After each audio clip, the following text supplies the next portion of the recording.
What? Here. Seeing the otherworldly demons who had left them in a fluster, lying dead on the ground, the Sword Saint were utterly stunned. They were killed by Xavier, Eva said as she rose to her feet. They were killed by Xav. How could that be? Well, this one's an ancient sage. There's no way any cultivator could eradicate an entire army of otherworldly demons. The sword could hardly believe what he was hearing. It was not that he didn't trust his son, but the enemy consisted of 10,000 otherworldly demons at Saint level 3 and above. Furthermore, there were also a few great sages in their ranks. Even with his son's prowess, it was impossible for him to kill all of them single-handedly. He used the power of lightning against them. These otherworldly demons were caught off guard and electrocuted. Most of them died in the electrocution, but those who survived were paralyzed by the lightning and killed nevertheless. Eva analyzed. Lightning! The Sword Saint quickly turned their gazes to the corpses on the ground, and indeed, there were burn marks on their bodies.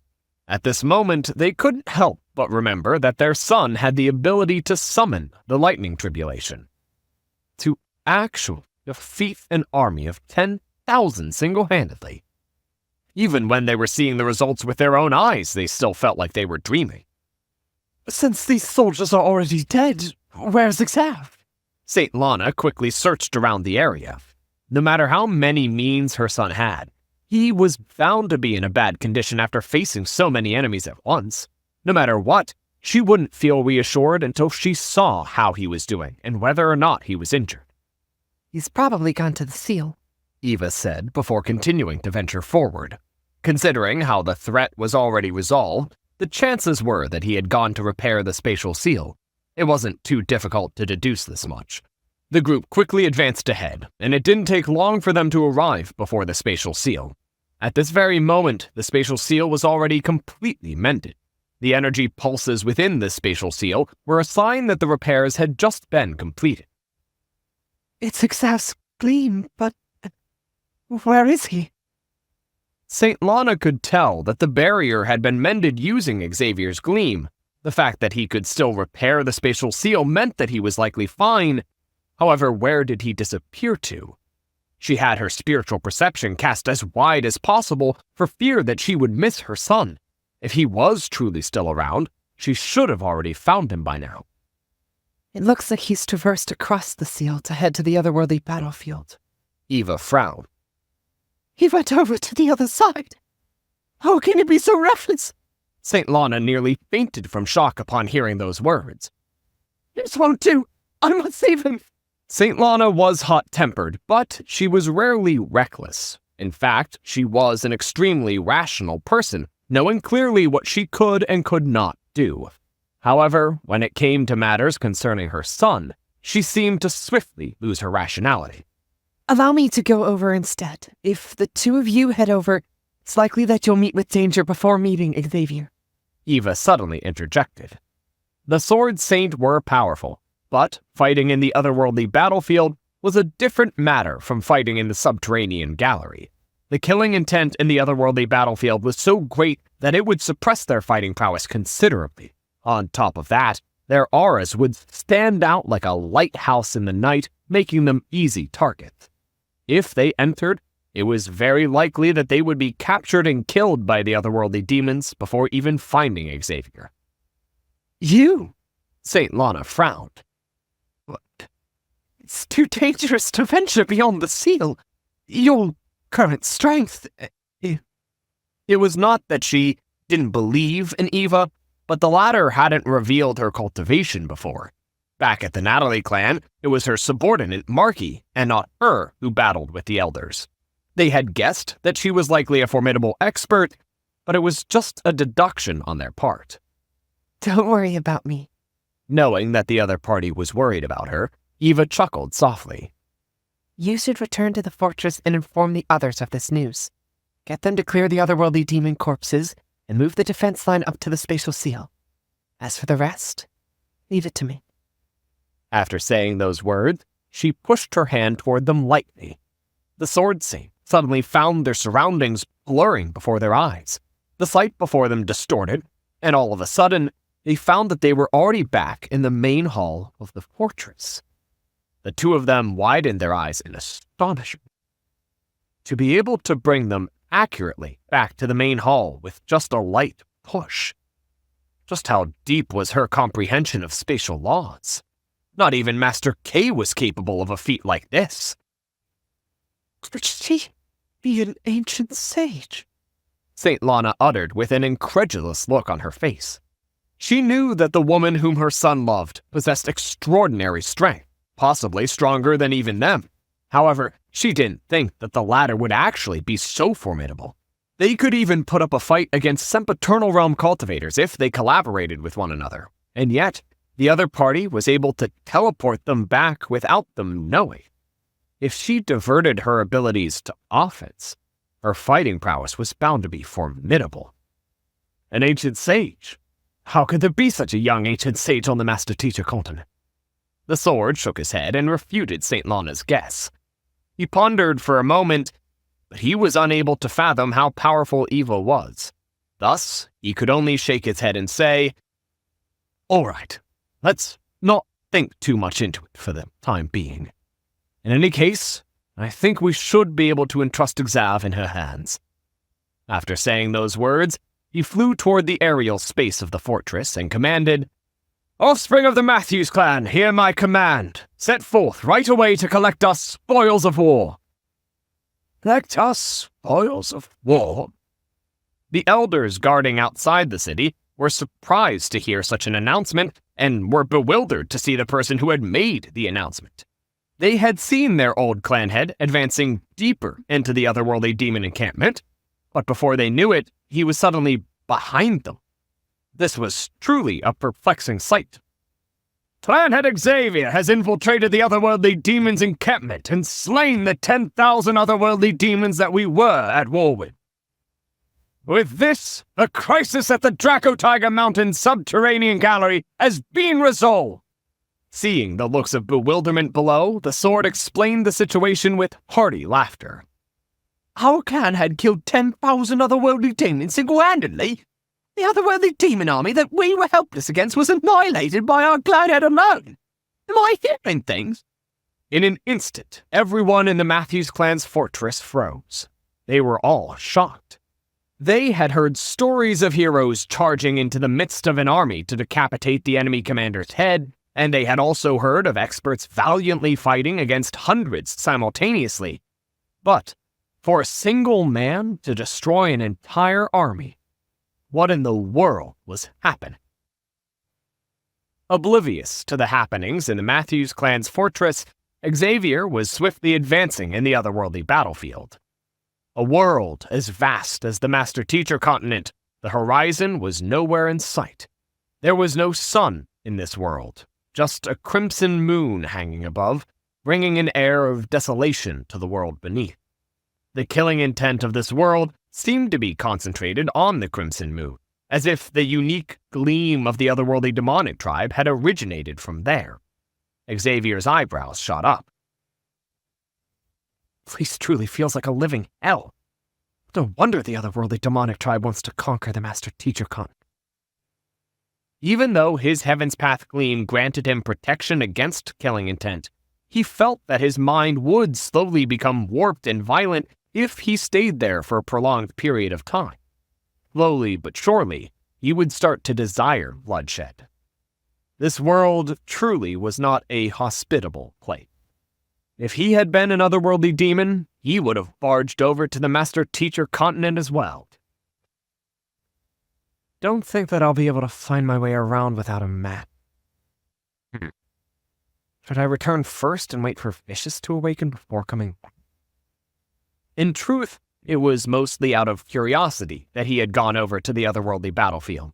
Realizing that he wouldn't be able to navigate his way around efficiently, he felt that it would be better for him to return for the time being. Otherwise, it would be really disastrous if he lost his sense of direction. Just as Xavier was about to turn back, he heard a gale sounding not too far away, following which the voice of an otherworldly demon cultivator was heard. "Hurry!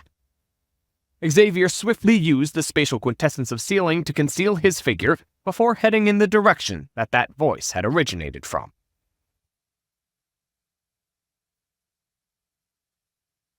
It didn't take him long to arrive at the foot of a mountain, where he found 4 otherworldly demons loitering. Spiritual energy was surging in from the surroundings, and it seemed like the otherworldly demons were trying to drive some kind of formation. Of the 4 otherworldly demons, the strongest one was at the sempiternal realm, wielding strength comparable to Alaric. The remaining 3 were only at the introspective convalescence realm. Right in front of them was a teleportation formation. However, judging from the formation flags, the formation seemed to be really old. As such, it would take some difficulty to reactivate it.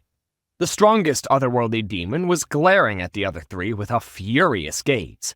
The one who had hollered earlier was him as well. Lord Eggle, I'm trying my best, but this formation is simply too old. There's nothing that I can do either. One of the otherworldly demons driving the formation protested timidly.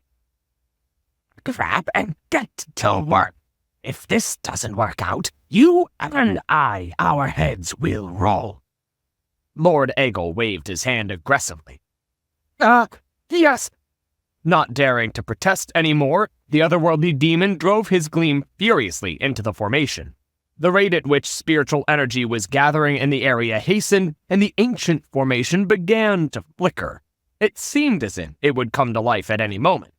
However, the face of the otherworldly demon driving the formation was swiftly paling as well. He seemed to be reaching the limits of his stamina. Hurry up and help me! The otherworldly demon exclaimed to the remaining 2. The other 2 introspective convalescence realm otherworldly demons unhesitatingly bit their fingers and offered their blood to the teleportation formation.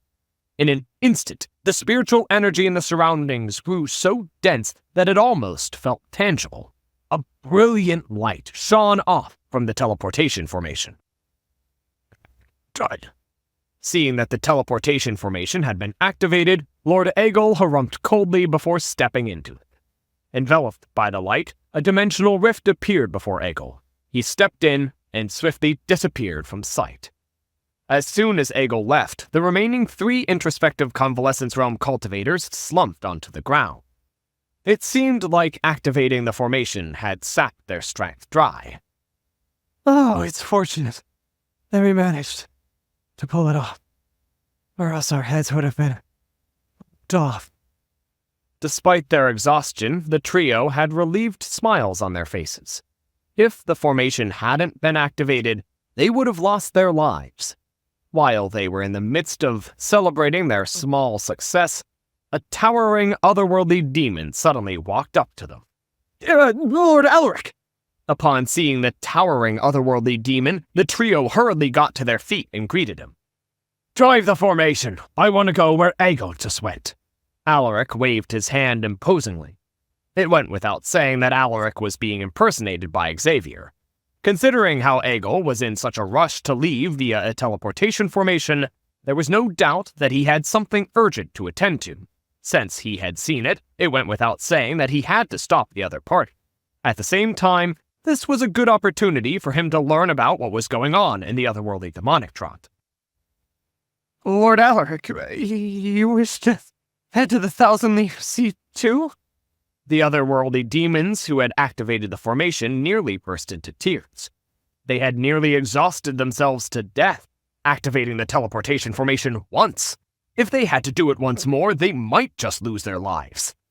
One of the otherworldly demons gritted his teeth and said, Lord Alaric, pardon me for asking this, but weren't you heading to River Star under Sovereign Lorcan's orders? Picking up on the phrase River Star, Xavier pondered silently for a moment. Considering that Alaric had gone to the Draco Tiger Mountain subterranean gallery earlier, with Sovereign Lorcan's edict in hand, it was likely that the River Star mentioned by the otherworldly demon referred to that. It seemed like the names that humans and otherworldly demons had for certain locations differed from one another. I've already resolved the matter at River Star. Sovereign Lorcan has just instructed me to make my way over to the Thousand Leaf Sea in order to meet up with Eggle. Do you need me to report all my actions to you? Xavier narrowed his eye as killing intent burst forth from his body. Power began billowing beneath his thick armor, and it seemed like he would make a move at any moment. Alaric's armor was identical to Adric's, so he only had to alter his appearance a little in order to impersonate the other party. "I dare not question Lord Alaric's movements." The otherworldly demon immediately paled in fright. He hurriedly turned his attention to the teleportation formation and began infusing his gleam. However, as he had just exerted himself too much, his stamina was already at its limits. The other two otherworldly demons knew that they would be punished if they couldn't activate the teleportation formation for Alaric as well, so they quickly rushed over to aid their companion. "I just finished dealing with the matters at Riverstar, and I'm still unaware of the situation over at the Thousand Leaf Sea. Tell me, what's the progress there?" Watching as the otherworldly demons squeezed every last drop of their gleam into the teleportation formation, Xavier dropped such a question leisurely. Since Riverstar referred to the Draco Tiger Mountain subterranean gallery, it was likely that the Thousand Leaf Sea was the name of another subterranean gallery. In fact, if his guess was correct, it was likely one of the 6 subterranean galleries that the otherworldly demons were focusing their manpower on. It would be good if he could head over and resolve the crisis there. This would alleviate the pressure the others were facing. "Reporting to Lord Alaric. We aren't too privy to such information, so we aren't too sure either. However, Lord Egil mentioned earlier that both Sovereign Demetrius and Sovereign Lorcan have issued an order in unison for the reserve army stationed at the Thousand Leaf Sea to launch an attack on the humans right away." One of the otherworldly demons replied hurriedly. "Reserve army? Launch an attack right away?" Xavier's eyebrows shot up.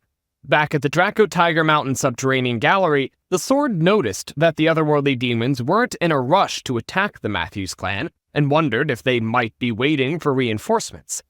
An army of 10,000 was already a handful to deal with. If they had to deal with reinforcements, it would really be a nightmare for the Matthews clan. Based on the information he had received so far, it seemed like the Thousand Leaf Sea was not a subterranean gallery, but a military barrack where the reinforcements were all stationed. This was not good news. Without a doubt, the master teachers stationed in the subterranean gallery where the reserve army was mobilized to would definitely face great danger. Furthermore, this was an order that Sovereign Demetrius and Sovereign Lorcan had ordered in unison. The orders that Adric had received from Sovereign Lorcan and Sovereign Demetrius earlier had been conflicting. The former had commanded him to launch an attack right away, whereas Sovereign Demetrius had commanded him to remain on standby. In other words, it seemed like there was some disharmony amongst the sovereigns. However, the two of them actually made a call in unison to launch an attack. "How many soldiers are there at the Thousand Leaf Sea? Is it possible to divert some men over to reinforce Riverstar?" Xavier continued asking casually. "The soldiers at the Thousand Leaf Sea are the strongest soldiers of our otherworldly demonic tribe, the elites under Sovereign Lorcan and Sovereign Demetrius' command. They number over 100,000, the otherworldly demon replied proudly after catching his breath. 100,000? Xavier nearly stumbled upon hearing that number. 10,000 otherworldly demon soldiers were already enough to force the Matthews clan to mobilize all of its forces and descend to the subterranean gallery to fight a desperate battle. If 100,000 otherworldly demon soldiers were mobilized simultaneously, not even the Master Teacher Pavilion headquarters would be able to suppress them. Who could have thought that the otherworldly demonic tribe would actually have an army of such a scale? Would they still be able to protect the Master Teacher Pavilion against such a powerful foe? That's right, the otherworldly demons seemed to know quite a bit about this matter. This is the first time that the two sovereigns have worked with one another. They've gathered all of the experts of the otherworldly demonic tribe together in order to push open a path to the Master Teacher continent. Most of the soldiers from the other subterranean galleries have already headed over to the Thousand Leaf Sea. The only reason Riverstar didn't receive the order is because it's too far away. Hearing those words, Xavier discreetly heaved a sigh of relief. He had thought that the otherworldly demons were assaulting all 108 subterranean galleries simultaneously and still had a reserve army of 100,000 strong to reinforce them wherever required. If that were the case, that would really have been frightening. Fortunately, that was not so. It seemed like Sovereign Lorcan and Sovereign Demetrius had issued orders to have the soldiers from the different subterranean galleries regroup at the Thousand Leaf Sea. Afterward, they would focus their fighting power on breaching a single subterranean gallery. Another thing that he noted from the otherworldly demon's words was that this was the first time that Sovereign Lorcan and Sovereign Demetrius had worked together. This further verified his deduction that the three sovereigns of the otherworldly demonic tribe were not on good terms. In fact, it was likely that they were apprehensive of one another, and there was a little bit of infighting going on. This had probably hindered them from cooperating with one another, thus preventing the otherworldly demonic tribe from launching a decisive assault all this while. All of a sudden, the otherworldly demon noticed that something was amiss and exclaimed, "This isn't right. Lord Alaric, you're commander of our otherworldly demonic tribe. How can you not know all of this?" The other two otherworldly demons widened their eyes as realization dawned on them, and they swiftly directed menacing gazes toward Xavier. "You're right. I suppose Lord Alaric should have known all of this." Seeing that he had been exposed, Xavier couldn't be bothered to keep up with his disguise anymore and chuckled softly. "He's a Lord Alaric! Attack!" The three otherworldly demons narrowed their eyes menacingly as they prepared to leap at the person before them. However, before they could do so, a massive silhouette in the sky was already falling swiftly onto them. The otherworldly demon driving the formation was crushed into mincemeat, following which a skeletal dragon surged forward and bit off the head of another otherworldly demon. At the same time, a demonic saber easily severed the last otherworldly demon in half. Those three otherworldly demons were only in the introspective convalescence realm. Since they had seen through his disguise, all he had to do was silence them. After cleaning up the corpses, Xavier infused his gleam into the old teleportation formation before him, and amid shimmering light, he vanished on the spot. With his expertise as a formation master and his comprehension of space, activating the formation was a walk in the park to him. With a jolt, he appeared at the other end of the teleportation formation. With a sweeping gaze at his surroundings, he found that he was standing amid a massive valley. Mountains of differing heights meandered through the area, obscuring it from public view. "Pay respects to the commander." Barely after stabilizing his posture, he heard voices sounding by the side. They were the soldiers tasked with the responsibility of standing guard over the teleportation formation. They didn't seem to be too highly ranked. Most likely, they'd only recognized him from the helmet and armor that he was wearing. Xavier nodded perfunctorily as he stepped forward with widened strides. The crimson moon hung above a distant mountain, and a slight layer of mist drifted amid the mountain range. Despite the sinister air lingering in the area, Xavier had to admit that the scenery was breathtaking, almost like a painting. There were countless soldiers standing in neat formations throughout the massive valley. Their movements were extremely organized, and there wasn't the slightest dissonant sound to be heard. Just from the discipline alone, it was apparent that the soldiers were well trained. As the reserve army consisted of soldiers from many different subterranean galleries, while Alaric's face appeared a little foreign to most, no one doubted his identity. The further he advanced, the more shocked Xavier became. Just like the otherworldly demon soldiers dispatched to the Draco Tiger Mountain subterranean gallery, even the weakest of the soldiers standing in this very valley was at Saint Level 3. If this army of 100,000 moved simultaneously, even ancient sages would have to back down in the face of their might. "I have to stop, or else many lives will be lost," Xavier thought with a frown. After tens of thousands of years of development, the Master Teacher Pavilion was indeed capable of rallying 100,000 cultivators of Saint Level 3 and above. However, it would take time to do so. Furthermore, due to the otherworldly demons invading all 108 subterranean galleries simultaneously, the human cultivators had been forced to scatter all over the Master Teacher continent to fend them off. If this army launched an assault right now, there was no way that the Master Teacher Pavilion would be able to put up a sufficient defense in time to stop it. And once the otherworldly demons started pouring on to the Master Teacher continent, Many innocent civilians would be massacred. He had to stop this army by hook or by crook.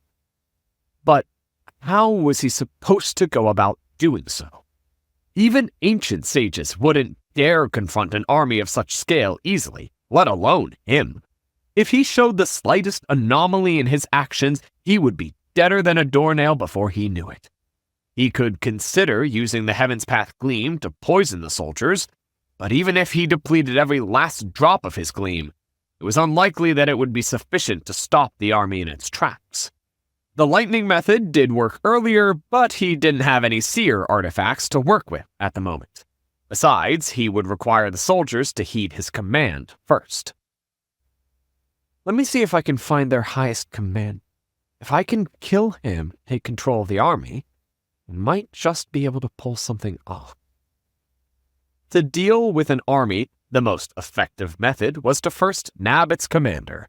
He couldn't think of a feasible plan that would allow him to incapacitate the entire army at once, so the best thing that he could do at the moment was to claim the initiative.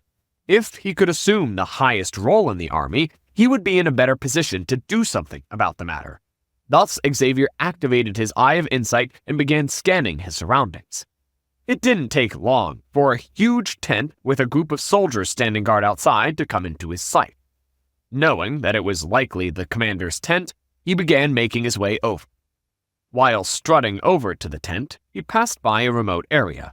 With a swift flick of his finger, he warped the space around him and disappeared from sight. After concealing himself, he began flitting toward the huge tent, and it didn't take long before he was standing before it. After waiting outside for a while, a person dressed in a black helmet and armor, presumably a commander like Adric and Alaric, pried open the tent flap and walked in. Xavier casually entered right behind him as well. There was a fire stove within the room that kept the tent slightly warm. Gazing across the tent, Xavier saw 18 other otherworldly demons seated within. They were dressed in black helmets and armor, which indicated that they were commanders as well. They are all Sempiternal Realm cultivators? Xavier's eyebrows leaped up in astonishment. To his astonishment, they were all Sempiternal Realm cultivators wielding strength comparable to Alaric. This was especially so for the middle-aged man seated at the very center with a golden saber in his grip. Xavier could vaguely sense that his strength was on par with Master K's. In an instant, Xavier's body stiffened on the spot. He dared not even twitch for fear of catching their attention. It was fortunate that he didn't barge in recklessly but followed behind another commander. Otherwise, even with his spatial seal, his abrupt intrusion would likely have made the experts gathered there notice an anomaly. He had made huge advancements in his cultivation during this period of time, but he wasn't so naive as to think that he would be able to get away unscathed from the clutches of so many Sempiternal Realm cultivators. Reporting to the High Commander. Thaddeus refuses to comply with our demands. The commander, who had just entered the room, clasped his fist and gave his report. He refuses to comply. The middle-aged man seated at the center replied impassively. He said that our resources are limited too, so they cannot afford to share anything with us. He suggests that we keep our inventories separate, so as to avoid getting into meaningless squabbles over this matter. The commander said. Meaningless squabbles? He sure has everything planned out well. He expects us to take the vanguard, but he isn't even willing to lend us a single set of armor. Oh, it's clear that he regards us as nothing more than stepping stones to achieve his aims.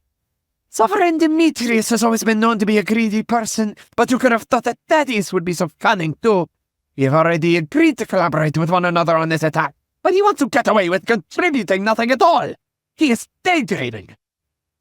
Upon hearing the words of the arriving commander, a huge uproar broke out within the room.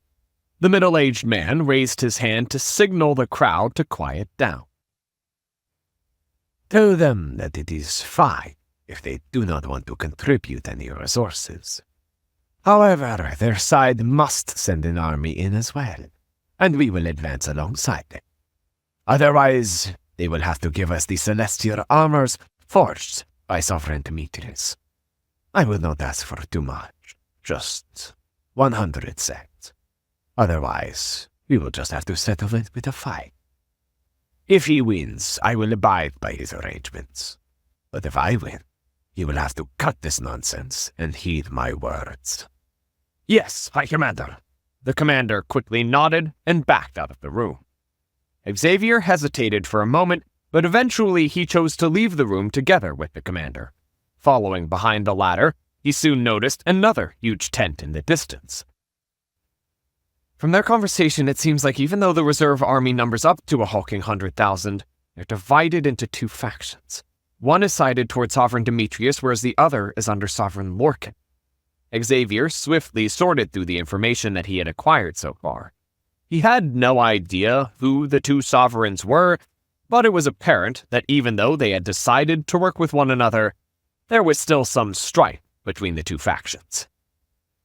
The more friction there is between them, the better. If I could just spark that friction into raging flames and make them fall out with one another, just might be able to resolve this crisis, Xavier thought with brightly lit eyes. If the 100,000 soldiers united together as one, there would really be nothing that he could do. He would just have to swiftly return to the subterranean gallery and inform the Master Teacher Pavilion and the various major powers of this matter through his communication jade token so that they could make preparations in advance. However, since there was some disharmony between the two factions, it seemed like this was an opportunity that he could exploit. Thus, Xavier swiftly altered his appearance before tearing away the spatial barrier around him, revealing himself. Xavier intentionally released a cough to catch the commander's attention. Who is it? The commander was in the midst of heading over to the opposite tent when he heard that cough. He quickly turned around, and upon seeing the person standing before him, he jolted in a shock. He bowed in a fluster and greeted him. Hi, Commander. Do you have any other orders for me? The person whom Xavier was impersonating was the middle-aged man seated in the center of the room earlier, the High Commander. Imitating the High Commander's voice and enunciation, Xavier looked at the commander and said, There is something that I want you to relay to Thaddeus for me. High Commander, feel free to relay your orders to me. Come closer. This matter mustn't be made known to anyone else, Xavier said gravely. Yes, High Commander.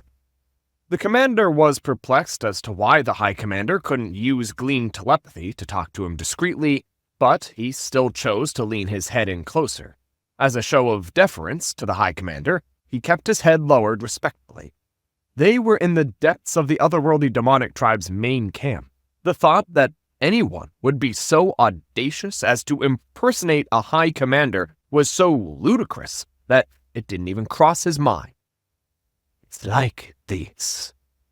With a suppressed voice, Xavier began speaking. But on the third word, a cold flash of light sliced through the air. The commander instantaneously sensed danger, but before he could do anything, the world was already spinning around him. His head had been lopped off his neck. It was a completely unexpected strike, and the killing blow was made using the half-ancient sage Infernal Blacksaber. Even though the commander was at the Sempiternal Realm, he still ended up falling victim to Xavier. Of course, part of the reason was that the commander was only at the Sempiternal Realm primary stage. If he had been any more powerful, things would not have been so simple. Xavier swiftly threw the commander's corpse into his storage ring and erased all traces of the assassination, following which he warped his muscles and bones to assume the appearance of the dead commander. The assassination had occurred in the middle of the camp, where there were many otherworldly demon soldiers running around. However, as Xavier had made sure to seal the surrounding space before making a move, the act didn't catch anyone's attention. After putting on the commander's armor and helmet, he began striding over to the huge tent before him. Just as he reached the entrance, two guards raised their spears and blocked his passageway. Audacious! I have come here in representation of our High Commander.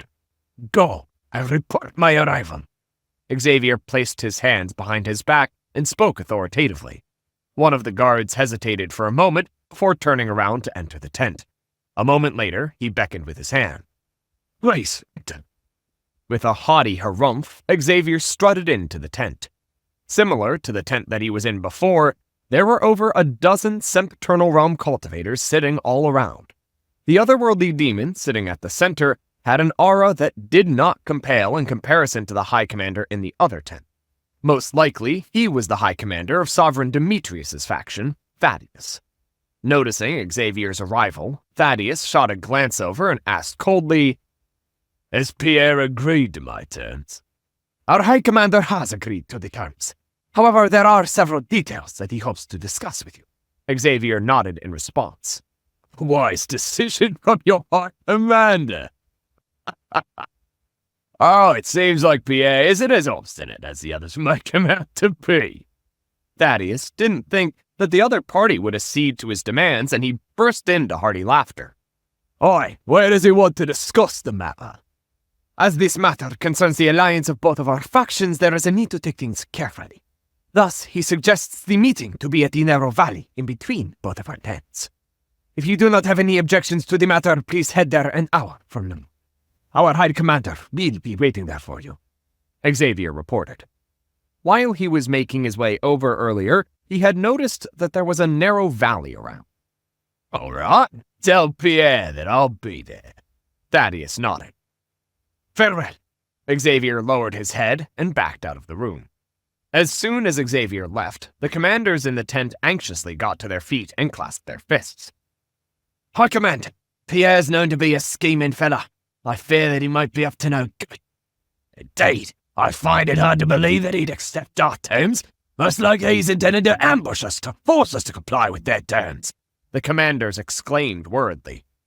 If you think that such trivial schemes will work against me, they're too naive. Besides, this is the will of the two sovereigns, and all you will be in the vicinity too. He won't do anything that would compromise the success of the alliance. Thaddeus harumphed coldly. He whipped out a spear and brandished it forcefully, tearing open a dimensional rift in its trajectory. However, we should still be prepared in case they attempt to pull anything funny. Later on, I want you all to scout the area around the valley. If you notice any anomalies, report them to me immediately, Thaddeus said. Yes, my command. The crowd replied resounding.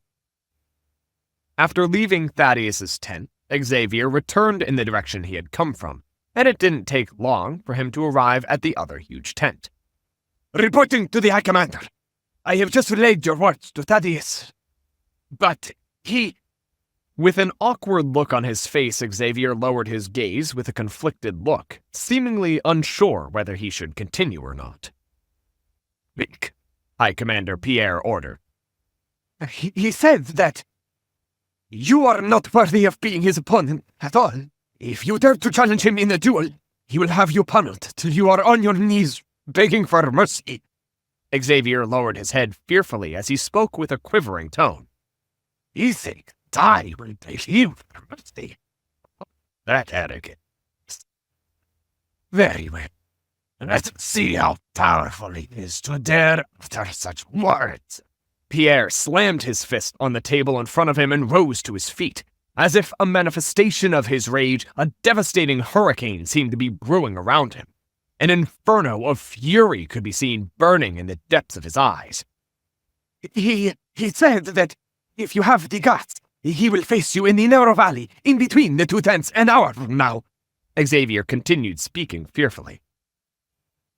I see there's no end to Thaddeus's arrogance. Let's see if he has this to pick up his words then. Pierre flicked the golden saber in his grasp, and a choking sound echoed from the surrounding air. A commander in the tent stood up and exclaimed, High Commander, I fear that Thaddeus might have some ploy in mind under such arrogant words. I concur, High Commander. I think that there's a good chance that it is a trap. Another commander stood up and remarked, I have challenged that fellow to a fight before, but he ended up backing down at the last moment. It is unlikely that he has the guts to challenge me to a proper duel. Most likely he is up to something. Hayden, Logan, I want the two of you to keep a close watch over the valley. If you notice anything, report to me right away, Pierre commanded. Yes, Yes. Two commanders stood up and left the tent. High Commander, I am familiar with the area around that valley. Allow me to accompany them on the scouting mission. Xavier clasped his fist. Go. Pierre waved his hand. Xavier quickly turned around, left the tent, and shouted to the two commanders who had just left. Wait for me! I am familiar with the terrain around that valley, so allow me to bring you over. The two commanders nodded. The three of them swiftly concealed their auras and headed forward. It did not take them long to arrive at the valley. I think it will be best for us to split up and cover an area each. This way we will be able to cover each other's blind spots and alarm one another as soon as something happens, Xavier suggested. Feeling that what Xavier said made sense, they swiftly started to scatter to find a hiding spot each. However, before they could even find a place to conceal themselves, their bodies suddenly jolted before slumping lifelessly to the ground. One had the Dragonbone Divine's spear pierced through his heart, while the head of the other had been severed by the infernal Blacksaber. After slaying the duo, Xavier took their corpses and cleaned up the area. After which, he morphed into Thaddeus's appearance and dashed right back toward High Commander Pierre's tent. Before arriving in the tent, he suddenly began laughing maniacally.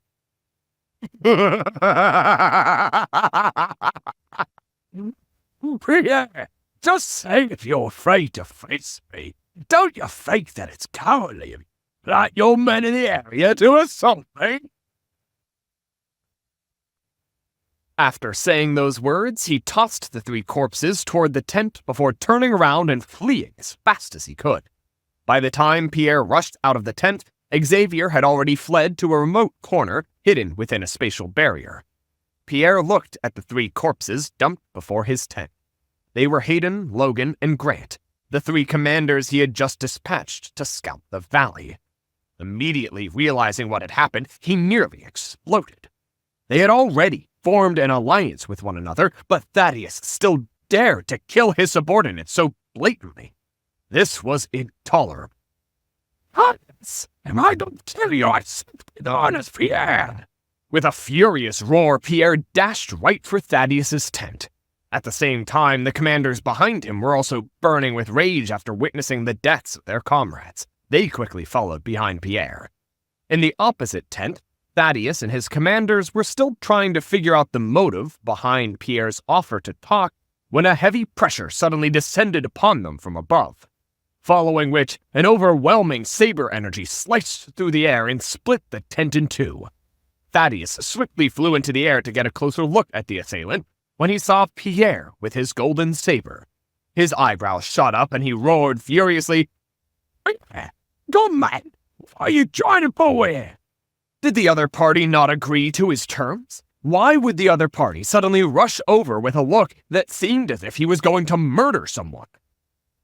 Putting on an act! You sure are formidable, aren't you? Why don't you prove your worth to me once and for all?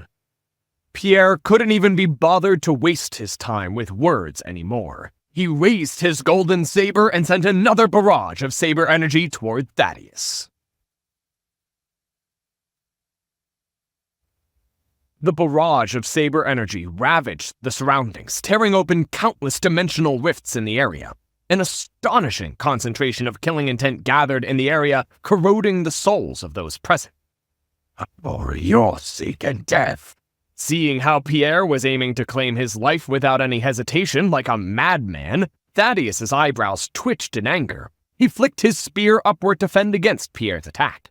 As the two weapons collided with one another, a brilliant flash of light erupted in the sky.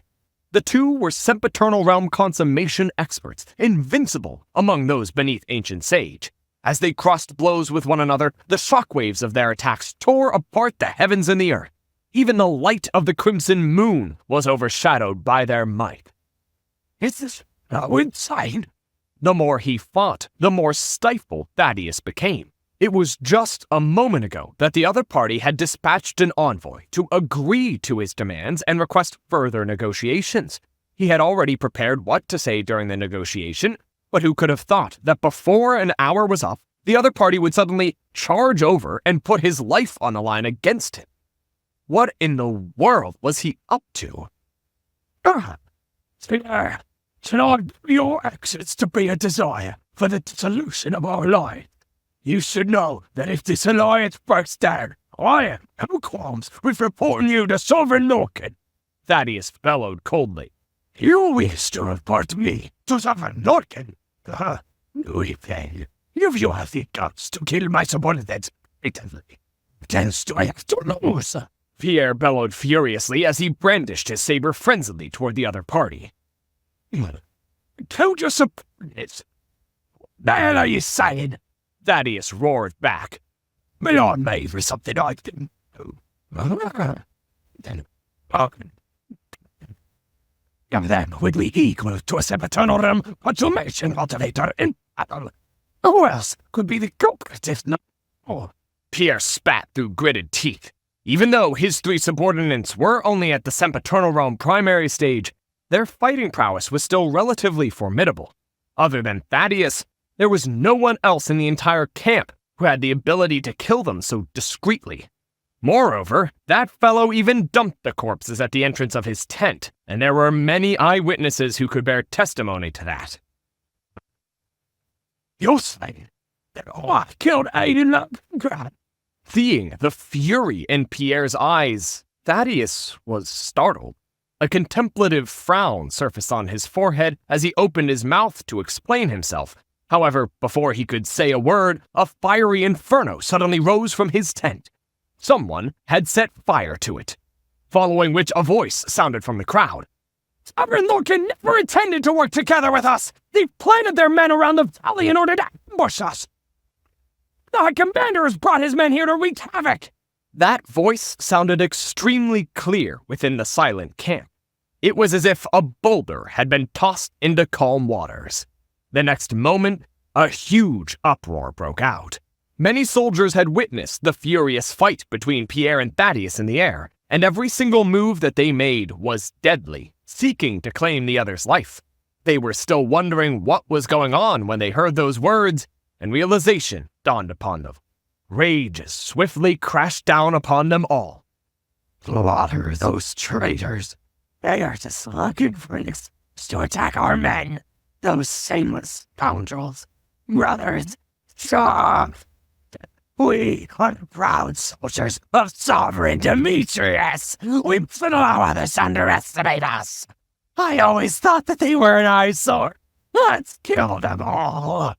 Such battle cries could be heard all around. It was as if someone had set their fighting spirits alight. However, as well-trained elites as furious as they were, they didn't make a move. It was insubordination to engage in battle without the command of a superior. At this moment, however, an otherworldly demon dressed in a black helmet and armor flew into the air and roared, "What are you waiting for? Those scoundrels have already climbed over our heads. Bash yourself." It was a direct command from one of their commanders. With this, the very last hurdle holding them back was torn down. Thus, they began charging toward the other faction with furious war cries. Pierre and Thaddeus, who were fighting in the air a moment ago, fell into a daze. They didn't expect such a situation to happen at all. Something is wrong. Pierre's eyebrows shot up. As furious as he was, as someone who had risen to the position of High Commander, he was not a reckless individual. The earlier shouting had come at too coincidental a moment. It effectively ignited the emotions of all the soldiers. It was hard to believe that such a matter wasn't pre-planned. Quickly turning to his subordinates, Pierre commanded, Manny, try to calm down the situation below. We cannot afford to have any infighting happen at such a moment." They had allied with one another not too long ago, and they hadn't even fought the Master-Teacher Pavilion yet. If they started infighting right from the start, he wouldn't be able to explain matters to Sovereign Lorcan. As the leader of the entire army, he couldn't allow himself to be controlled by his emotion. Yes, the three quickly descended among the crowd to stop them. However, not too long later, the commander named Lex returned and exclaimed, "I command, their men began to attack our men without giving us a chance to explain ourselves. Coleman attempted to reason with them to stop the attack, but they ended up being killed too." As he said those words, Lex flicked his wrist, and a couple of corpses appeared by his side. Looking at the corpses, Pierre's eyes turned so red that it seemed as if blood would drop from them. Thaddeus, I have tolerated you again, and you are really testing the limits of my patience. Seeing how 5 of his commanders had been killed one after another, Pierre could not hold back his rage any longer. He brandished his saber and slashed it down upon Thaddeus. Pierre, this matter isn't as simple as it seems. My mate will never make a move on your commanders. Thaddeus hurriedly tried to explain himself, but before he could finish speaking, another otherworldly demon dressed in a black helmet and armor rushed up to Thaddeus and reported, My commander, bad news. 6 of our commanders have just been assassinated. Following which, the otherworldly demon flicked his hand and 6 corpses materialized on the ground. Facing such a situation, Thaddeus slowly turned his head over and spat through gritted teeth. Yeah, what did you just say? Pierre roared heartily. He had thought that his faction had been taken advantage of all this while, but his subordinates were proving to be no pushovers either. They had already slain 6 of Thaddeus's commanders. It seems like you are for real this time. Just that's the case. I'll get you work. Hearing Pierre's words, Thaddeus could not hold himself back anymore. He raised his spear and thrust it forward. His spear energy gushed forth with ferocious might. From the tremendous prowess of his spear, it was apparent that he had already comprehended a kind of spear quintessence. Pierre did not pale in comparison either. From the sheer might of his saber energy, it was also very clear that he had grasped a type of saber quintessence. In the blink of an eye, the 2 of them were already locked in an intense fight. Let's add a chaos. Amid the crowd, the lips of an otherworldly demon crept up as he watched the upheaval before him. He was Xavier. He was the commander who had reported to Pierre and Thaddeus. If those commanders were to group together with one another, he would have had difficulty trying to assassinate them. However, when they split up from one another, it became much easier for him to kill them, especially since he was able to disguise himself and catch them off guard. In just 10 minutes, he had already slain more than 10 commanders. Through these corpses and his ability to disguise himself impeccably, even figures as intelligent as Pierre and Thaddeus ended up losing themselves to their emotions and were unconsciously being dragged into his scheme. They never would have thought that someone was able to disguise themselves impeccably as their subordinates. Commander Arturo, what are you doing here? They've already started fighting over there. While Xavier was still watching the commotion, an otherworldly demon wearing a black helmet and armor came over and raised his saber. The next instant, the head of the otherworldly demon fell to the ground. After beheading the other party, Xavier swiftly altered his appearance to the opposite commander and exclaimed, Everyone, Commander Bison has been killed. You must exact vengeance for him. His voice sounded clearly, even among all of the ruckus. Since it was already an upheaval, there was no harm in stoking the flames of madness a little further. Xavier flitted around the battlefield with his clone, the Golden Origin Cauldron, the Infernal Black Saber, and the Dragonbone Divine Spear. They would usually hide themselves amid the crowd, and as soon as an opportunity to strike surfaced, they would swiftly make their move. In less than 10 minutes, the number of otherworldly demons above Saint Level 9 who had fallen to him already numbered several hundred. Xavier swiftly combed the battlefield and found that all of the black-armored commanders and generals had been killed, and he heaved a sigh of relief. All the commanders are already dead. Having cultivated the Saint Ascension Decipher and successfully achieved a breakthrough using Keith Cole's superior breakthrough method, his gleam could be said to be boundless.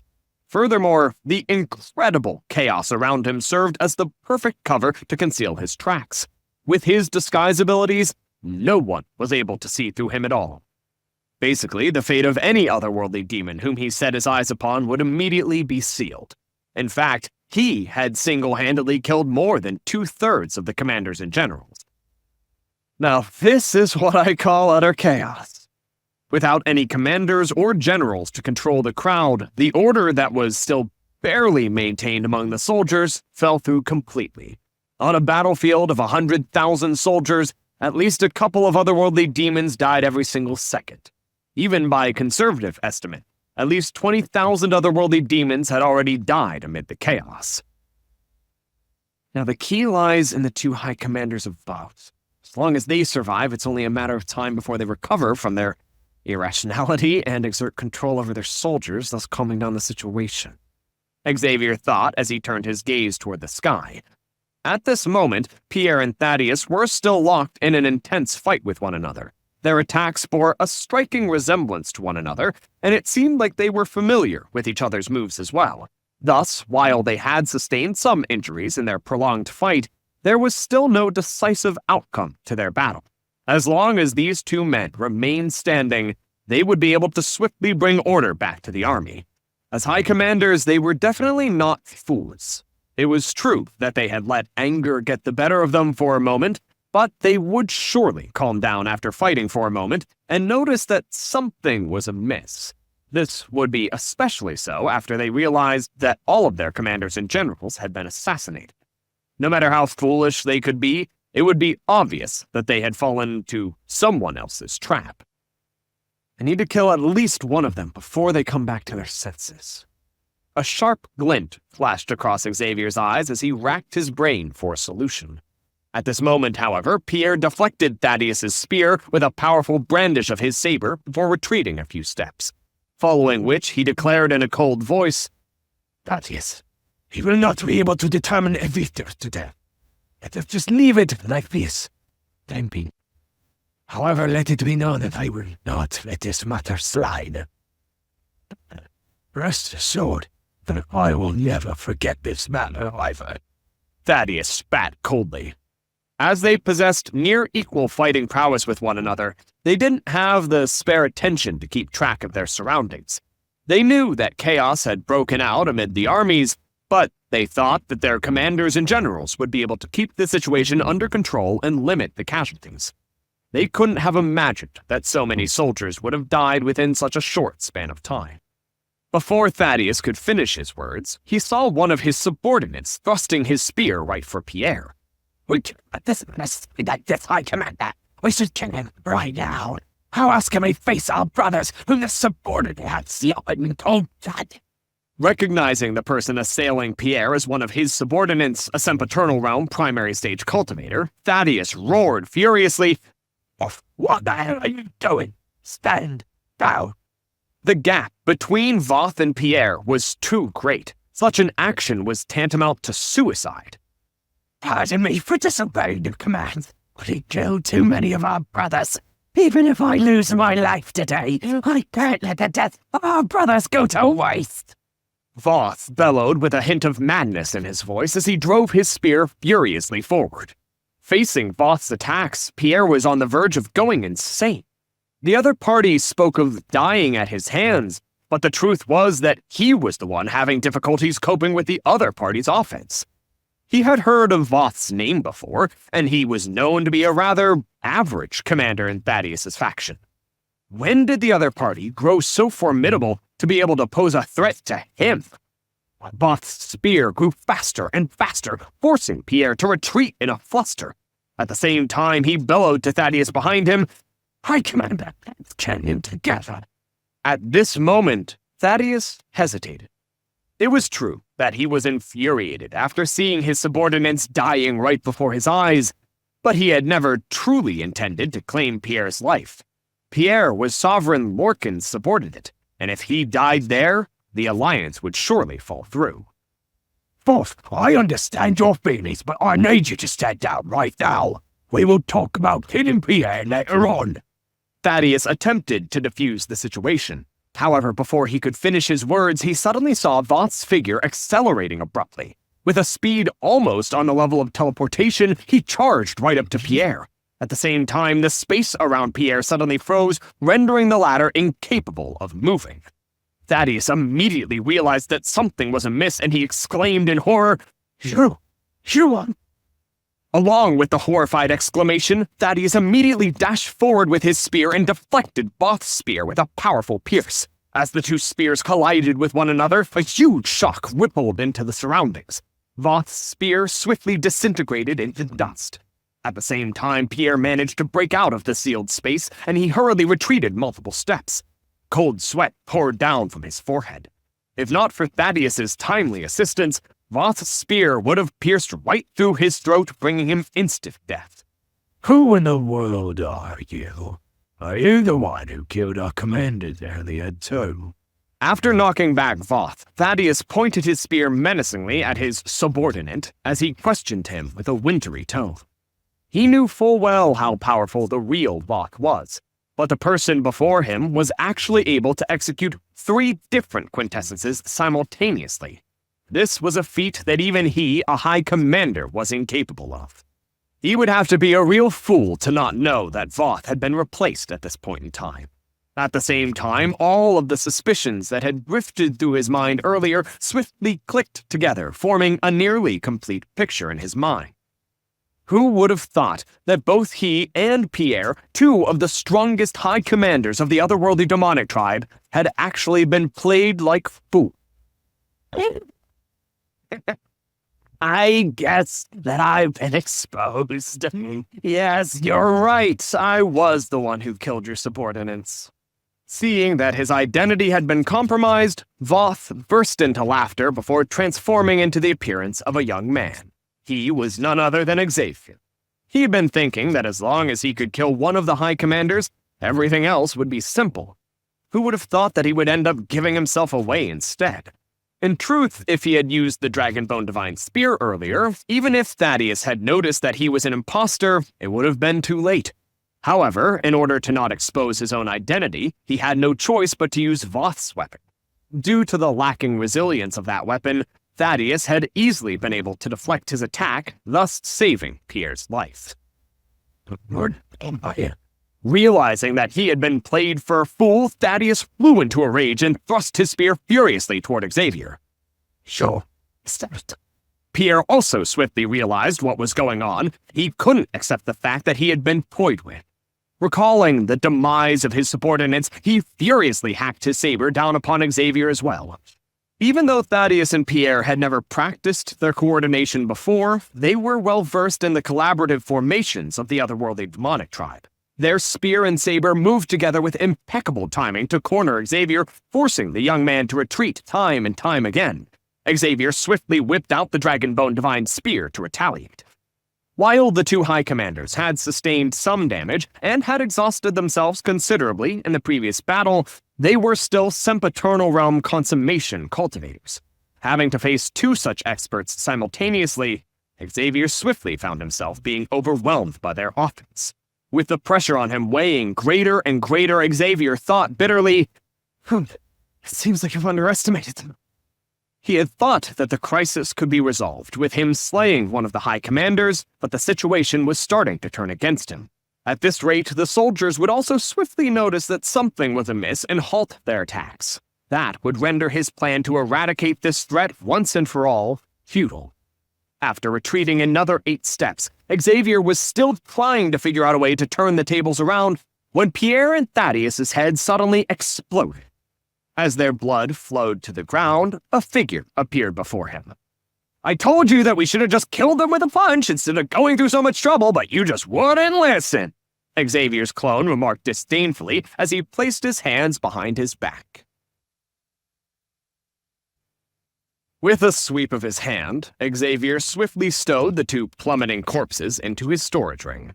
When he revealed his true identity earlier, he had made sure to seal the space beneath him so as to not catch the attention of the soldiers below. Otherwise, if they had realized that someone was making a move on their high commanders, he would have been knocked out of the sky before he could do anything at all. Xavier swiftly scanned the area beneath him, and after confirming that he hadn't given himself away yet, he heaved a sigh of relief. After which, he turned his sights to his clone, and his lips twitched a little.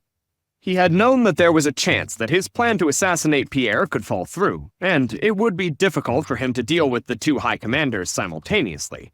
Thus, he had made his clone lie in wait within a sealed space, prepared to ambush the two High Commanders should his initial plan fall through. Fortunately, while his initial plan didn't go as smoothly as he thought it would, his backup plan worked without a hitch. But still, no matter what, Pierre and Thaddeus were still Great Sage Level 4 Consummation Realm experts. He had thought that even if his clone caught them off guard, he would only be able to distract them momentarily and keep them tied down. Yet who would have thought that his clone would actually be able to burst their heads with 2 punches? Could it be that this fellow had grown even stronger than before? Xavier had thought that he'd be able to teach his clone a lesson after his recent breakthrough, but it seemed like he was thinking too highly of himself. If he tried it, he would surely end up with a bruised face once more. You should go down and find an opportune moment to make an appearance later on. Knowing that he would surely be traumatized if he spoke to his clone for too long, Xavier issued an instruction as he descended to the battlefield below. By the time he appeared before the sights of the otherworldly demon soldiers below, he had already morphed himself to assume Pierre's appearance. Soldiers of Sovereign Lorcan, hear my words. I have slain Thaddeus. Charge and slaughter these traitors.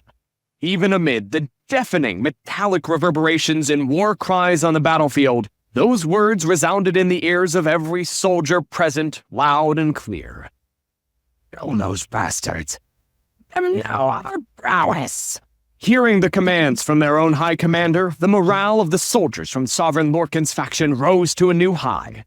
On the other hand, the soldiers from Sovereign Demetrius's faction plummeted to rock bottom. The two factions had initially been equally matched with one another, but it didn't take long for the scales to lose balance.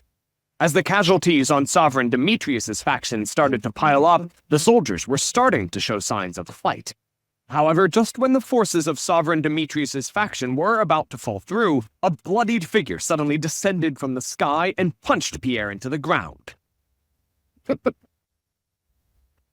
How could I, Thaddeus, fall so easily? I have faked death in order to deceive this fool. Unless, now that I kill P.O., it's time for us to make from Sovereign Demetrius's faction. We can forcibly fall to these great things, the bloodied figure declared passionately. Those words injected fighting will into the subdued soldiers of Sovereign Demetrius's faction, driving them to straighten their slumped backs, raise their arms, and roar ferociously once more. As the morale of Sovereign Demetrius's faction was pushed to a new high, miserable cries rang out from the soldiers of Sovereign Lorcan's faction. With their High Commander emerging victorious in the battle among the top echelon, they had thought that their victory was assured. Yet who would have thought that Thaddeus would make such a comeback? With the disappearance of their High Commander, their backbone, the soldiers swiftly flew into a fluster. It did not take long for the tables to turn. The momentum of Sovereign Demetrius's faction swiftly built up, and before long the soldiers of Sovereign Lorcan's faction were starting to flee frightfully. However, right before the complete defeat of Sovereign Lorcan's faction, a figure emerged from the ground and knocked Thaddeus flying. You think that you are the only one who knows how to blade fade? I, Pierre, can do the same.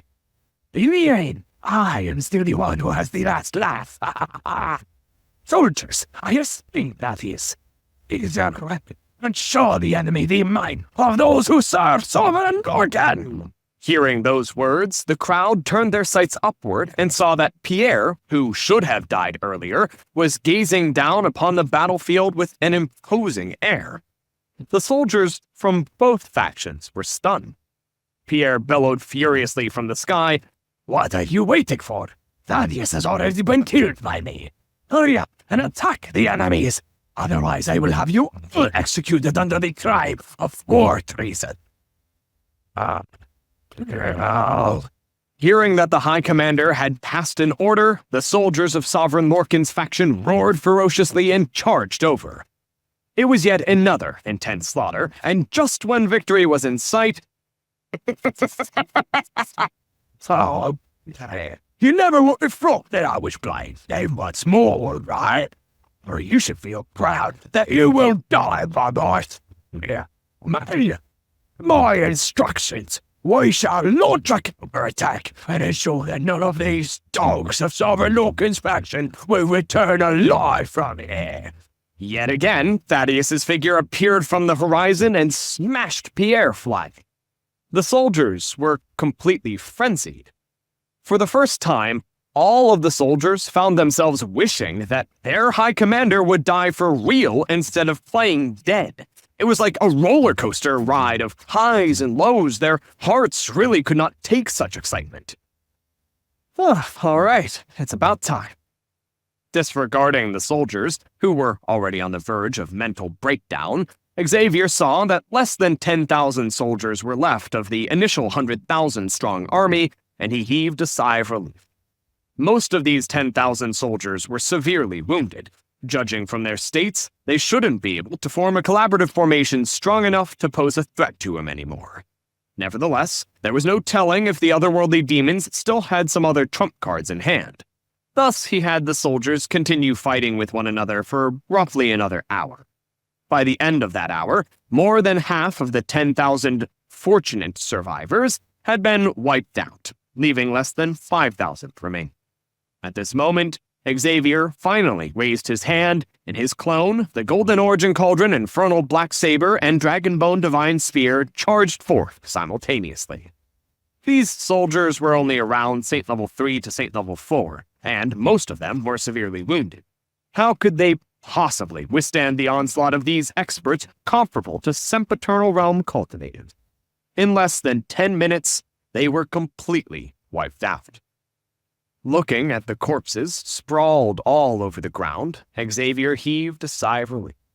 As the tension left his body, he felt a feeling of exhaustion consuming him, and his head started to feel a little light.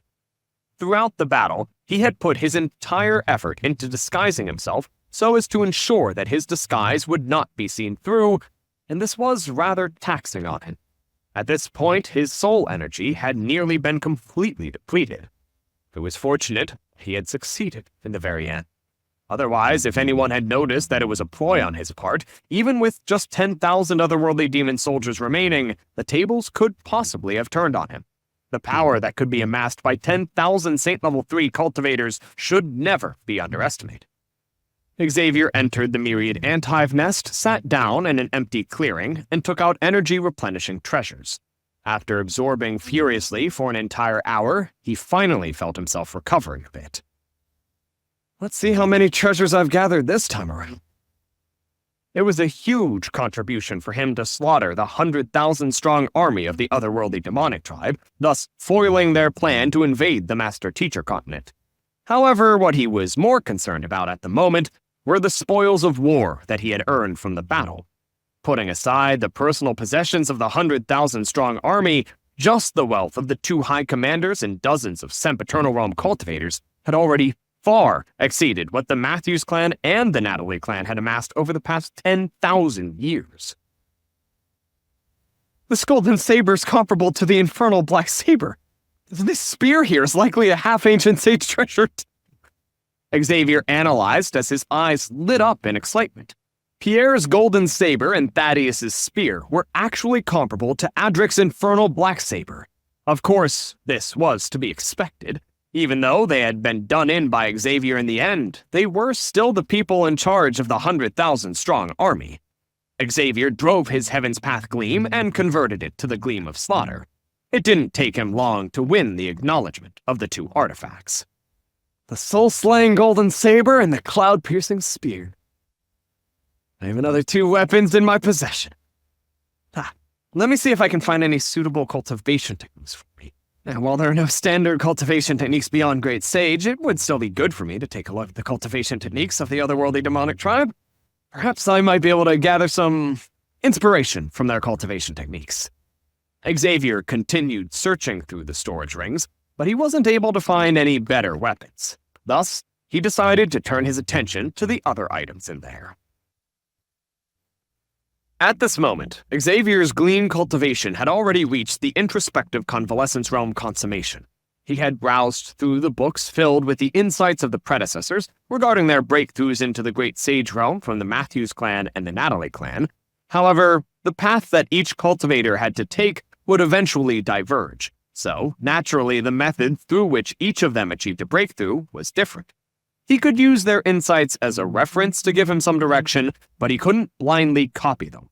For this reason, even though he had already browsed through many books, he was still unable to find an appropriate method for him to advance his cultivation. Having slain dozens of Sempiternal Realm experts, there was a sizable collection of cultivation technique manuals and books detailing the insights they had regarding their breakthroughs. Even though their cultivation techniques and breakthrough methods were significantly different from those of humans, considering how a breakthrough to Great Sage had resulted in his life energy path network assuming a form similar to that of the otherworldly demons, could their cultivation techniques be effective on him too? After all, otherworldly demons were a higher level of existence than humans. There could be some benefits to emulating their cultivation techniques. Xavier took out all of the books in the storage rings, and all in all, they numbered several thousand. With a quick glance, he collected all of them into the Library of Heaven's Path. Compile. He swiftly fused them together with the books that he had collected back at the Adonis clan, the Natalie clan, and so on. A brand new book materialized in the Library of Heaven's Path. With a tap, the knowledge within the book flowed into Xavier's mind, and he slowly closed his eyes. The method used by the otherworldly demons to achieve a breakthrough to the Aureate body realm was much more complex than that of humans. It demanded the otherworldly demons to tap into the power of the Crimson Moon to augment their gleam of slaughter so as to temper their body. Essentially, it wasn't a method that humans could use at all. The cultivation technique that he had compiled wasn't usable. In other words, his previous assumptions did not hold. Nevertheless, even though a Heaven's Path Divine Art manual wasn't formed, it did give him some inspiration as to how he could further advance his cultivation.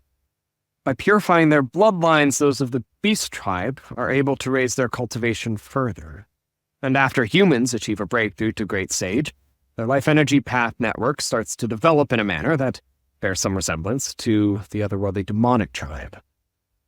In essence, advancing one's cultivation could be said to raising one's level of existence. Well, my body's already been tempered by the Empyrean Heavenly Flame, resulting in my body being far stronger than normal Aureate body realm cultivators. So, the bottleneck doesn't lie in my physical body, but my life energy paths. As long as I improve my life energy path network a little more, I should be able to achieve a breakthrough. Xavier mumbled as a glint flashed across his eyes. With his body and primordial spirit being tempered by the Empyrean Heavenly Flame, he was much more formidable than ordinary Aureate body realm cultivators. Since that was the case, there was unlikely to be much for him to improve in his physical body and primordial spirit anymore. In other words, as long as he improved his life energy path network and raised his level of existence, he should be able to easily advance his cultivation to higher realms. He didn't need any cultivation techniques at all. Let me give it a try, Xavier thought as he sat down on the floor. Absorbing the spiritual energy from the cultivation resources he had collected, he circulated his gleam throughout his body 3 times and raised his condition to its peak. Back then, in order to reconstruct Sarah's life energy paths, he had derived a new and improved life energy path network. Swiftly going through the new life energy path network in his mind, he began to slowly reshape the life energy paths in his body accordingly. Life energy paths were the very foundations of a cultivator. He dared not alter those that were connected to his aura and organs in case something went wrong, so he started out by altering those linked to his limbs. Even if ordinary cultivators knew that altering their life energy paths would allow them to advance their cultivation, they still wouldn't be able to do it. This was because their life energy paths were a natural part of their body, and the process of altering them could easily lead to unexpected complications. However, having cultivated Keith Cole's superior breakthrough method, Xavier's body had been tempered by the Empyrean Heavenly Flame, thus raising the resilience of his body far beyond that of his peers. This allowed him to endure the strain of moving his life energy paths. Using the same method as before, he began moving his life energy paths slowly. After some time, An eruption of killing intent burst forth from the depths of his body, and in an instant, it seemed as if he had become an otherworldly demon himself. This phenomenon was similar to what had happened when he reconstructed Sarah's life energy pads. He didn't intentionally alter the attribute of the latter's gleam. Instead, the emanation of the otherworldly demon's killing intent seemed to be a natural process of evolution. At this moment, even if he didn't rely on the disguise amulet, Pierre and the others would still have been unable to discern him apart from other otherworldly demons. It worked! If one compared life energy paths to a watercourse, he would just be an ordinary stream at the moment. If he wanted to become a true raging river, the riverbed had to be deepened, the width of the water channel had to be widened, and the meanders along the watercourse had to be reduced. Only then would water be able to flow efficiently through the watercourse. The more Xavier altered his life energy paths, the greater the strength within his body became. His aura swiftly grew stronger and stronger. The Aureate body realm seemed out of touch to him a moment ago, but right now it was already something completely within his reach. It didn't take long for him to finish altering the life energy paths in his limbs. After that was done, Xavier did not rush into the next step. Instead, he chose to take a rest to replenish his depleted gleam and condition his state back to its peak before continuing. At this moment, his life energy paths had become much wider, allowing gleam to flow unobstructed through them. If he attempted to channel his gleam with all his might, it would form a raging current reminiscent of the charging of 1,000 cavalry troops. There were mainly minor life energy paths in the limbs, so it was much easier to alter them. However, the same could not be said for the life energy paths surrounding one's aura and internal organs. They intersected one another with the utmost complexity, and the slightest mistake could cause a reversal in one's gleam, possibly resulting in paralysis or even one's cultivation going berserk.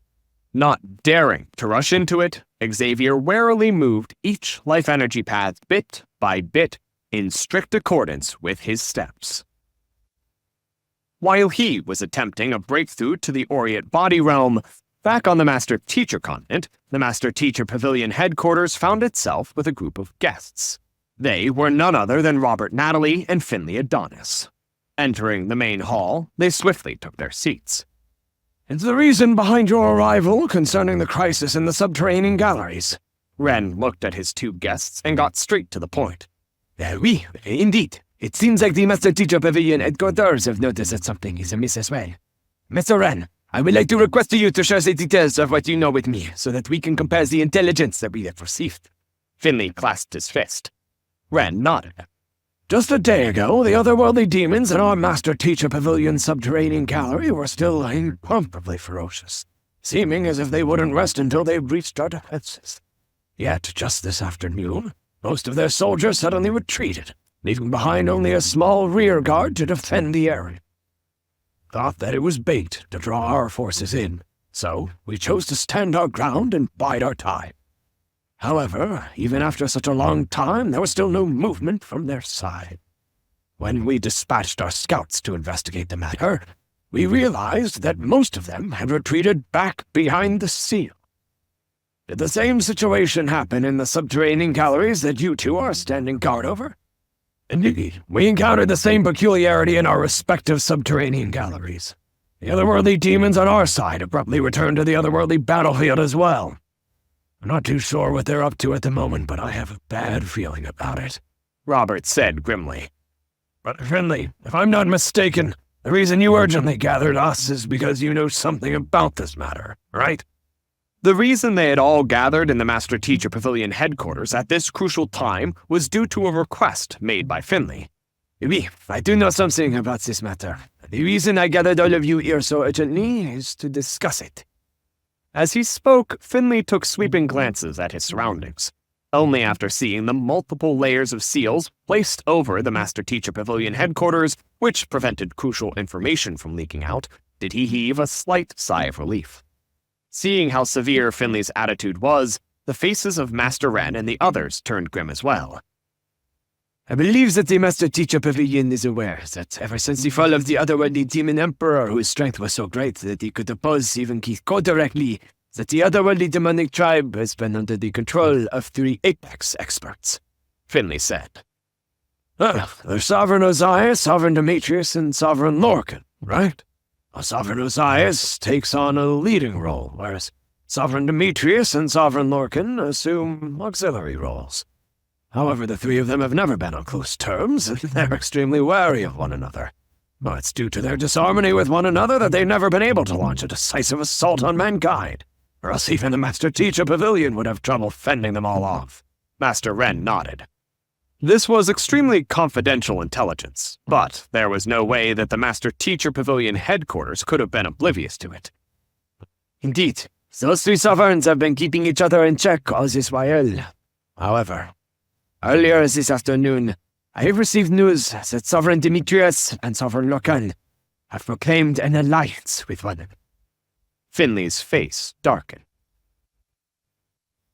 What? Ren was alarmed by the news.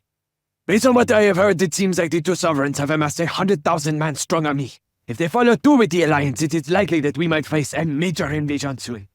The intelligence that I have received is true. The location will be the Master Teacher Pavilion headquarters subterranean gallery, Finley said grimly. Most of the sub-Batonal realm Grand Elders of the Master Teacher Pavilion headquarters have already gone to the Temple of Confucius. And our Master Teachers are spread across the many subterranean galleries throughout the Master Teacher continent. Even if we attempt to gather them now, they won't make it back here in time. We could use teleportation formations to get some of them over. Most of them are too weak to withstand the spatial turbulence, Ren said with a deep frown. If Finley's intelligence was true, mankind was truly in huge danger. Even he was unable to think of a feasible solution to resolve this issue at the moment. I know that this matter concerns the survival of all of mankind, so Brother Robert and I have brought over the elites of the Adonis clan and the Netherly clan as to aid the Master Teacher Pavilion headquarters in the defense of its subterranean gallery, Finley said. Allow me to thank you on behalf of mankind, Brother Finley. Even at a full-blown invasion by the otherworldly demonic tribe lies just ahead of us. We have no time to lose. Let us head down to the subterranean gallery right away and discuss our battle plans on the way there. I fear that they'll begin their assault before we manage to get anything concrete out. Without any hesitation, Ren and the others quickly made their way over to the subterranean gallery beneath the Master Teacher Pavilion headquarters. Just like the Matthews clan's Draco Tiger Mountain subterranean gallery, there was a massive fortress behind the spatial seal to serve as the last line of defense against the otherworldly demons. Unless the otherworldly demons breached that fortress, they would never be able to step foot onto the Master Teacher continent. What is the situation on the other side? Ren quickly landed on the sentry post and questioned the 9-star Master Teacher standing guard there. There have been no movements from the otherworldly demonic tribe since a while ago. We just received word from our scouts that their soldiers have retreated through the spatial seal, seemingly planning something. As the killing intent lingering in the otherworldly battlefield affects one's rationality, they didn't dare advance too deep. As such, they are not certain about the exact situation either, the 9-star Master Teacher reported. I see. Ren nodded. A crimson moon loomed over the otherworldly battlefield where the otherworldly demonic tribe resided, causing concentrated killing intent to linger in the area. If normal Master Teachers entered the otherworldly battlefield recklessly, it would not be too long before their rationality was corroded by the killing intent, turning them into machines who knew nothing more than slaughter. It was for this reason that mankind had chosen to maintain a defensive stance against the otherworldly demonic tribe over the past tens of thousands of years. It was not because they didn't want to eradicate the otherworldly demonic tribe once and for all, but they were not able to do so. Otherwise, given the countless experts within the ranks of the Master Teacher Pavilion over the past tens of thousands of years, there was no reason for them to give the otherworldly demonic tribe a breather and allow them to recover from the severe blow that they had suffered during Keith Cole's era. Finley pondered for a moment before saying, "It is not a solution to continue waiting here blindly, Isaac. I will head over there to check on the situation personally. We need more intelligence to prepare for what is to come. The otherworldly demonic tribe usually neglect to guard the borders of their spatial seal, so I should be able to sneak in without alarming anyone. Brother Finley, allow me to go with you." Robert stepped forward. "I've recently made some advancements in my comprehension of space. As long as the opponent's cultivation isn't above mine, I'll be able to conceal us easily from the gazes of any otherworldly demon." Ren hesitated for a moment before turning around to the 9-star Master Teacher to instruct him, Organize our forces and have them prepare themselves for battle at any moment. I will head over to the otherworldly battlefield to check on the situation with Brother Finley and Brother Robert. Since the scouts were unable to advance too deeply into the otherworldly battlefield, the information that they could acquire was limited. It would be better for him to make a move personally. Deputy Pavilion Master, you mustn't. It's too dangerous. Many 9-star master teachers attempted to dissuade Ren from making this move. Don't worry, I'm only going there to do some scouting. With Brother Robert and Brother Finley around, we won't face too much trouble. Ren interrupted the crowd to appease them. Seeing that Ren was determined, the crowd knew that it would be futile to attempt to change his mind. They could only sigh and fall silent. As this matter was of the utmost urgency, the trio quickly hid their figures and advanced. It did not take them too long to arrive before the spatial seal. Just as the 9-star master teacher earlier had said, the otherworldly demons didn't put up too much defense. The soldiers left behind to guard the area were not very strong. The group of 3 was able to bypass them with ease. As soon as they entered the otherworldly battlefield, they felt an intense wave of killing intent gushing toward them. Even with their level of cultivation, they were still unable to prevent such overwhelming killing intent from seeping into their body. Thus, they could only hasten their movements. I feel great disturbances in the flow of spiritual energy. We're there. Let's head that way to take a look. After flying briefly, the group of the 3 felt something that could be described as a raging storm of spiritual energy coming from a certain direction. They traded gazes with one another and swiftly proceeded over. Before arriving in the area, they made sure to conceal their figures entirely and proceed with full wariness. They feared that the slightest ripple that they made in their surroundings would betray their presence to the enemy. It was not easy for them to arrive in the vicinity of the disturbance. Standing at the peak of a mountain, Ren glanced down at the valley before him, and his figure jolted in astonishment. Seeing Ren's state, Finley frowned in bewilderment. What's wrong? Take a look at it yourself, Ren remarked with trembling lips. Robert and Finley were perplexed. They quickly glanced downward as well, and in the blink of an eye, their eyes were bulging and their mouths were agape. These otherworldly demons are... what? Dead? The valley before them was filled with countless otherworldly demon corpses. They piled up on one another like many mini hills in the midst of the valley, forming a rather gruesome sight. They had been worried about an invasion by the otherworldly demons and were frantically preparing many countermeasures to deal with them. Yet, before these otherworldly demons had even gotten beyond the spatial seal, they had already been completely wiped out. What in the world was happening? Let's head over to take a look. Since the otherworldly demons were already dead, there was nothing for them to fear. Thus, they hurriedly made their way over. They quickly flew into the valley and swept across the corpses. Analyzing the traces around, Finley remarked in astonishment, "This should be the encampment for the allied soldiers of Sovereign Demetrius and Sovereign Loken. From the looks of it, it feels like they died from fighting one another." The Soul Oracles hidden amid the otherworldly demonic tribe had secretly sent a message to inform him of the alliance between the 2 sovereigns. There was no doubt that such an alliance posed a major threat to mankind, so it was of the utmost importance for mankind to make preparations beforehand. After learning of this news, Finley had been plagued with worry. He had trembled just thinking of what would become of mankind if they failed to fend off the otherworldly demons. But before the enemy even appeared, they had already all been killed. Could it be that the 2 sovereigns had a falling out over the alliance and came to fight as a result, thus causing the entire allied army to be wiped out? Robert asked. It was an extremely ludicrous reason, but he couldn't think of any alternative way to explain this matter. Even if the 2 sovereigns turned against one another, causing a battle to break out between their 2 factions, it's impossible for an entire army to be wiped out like this.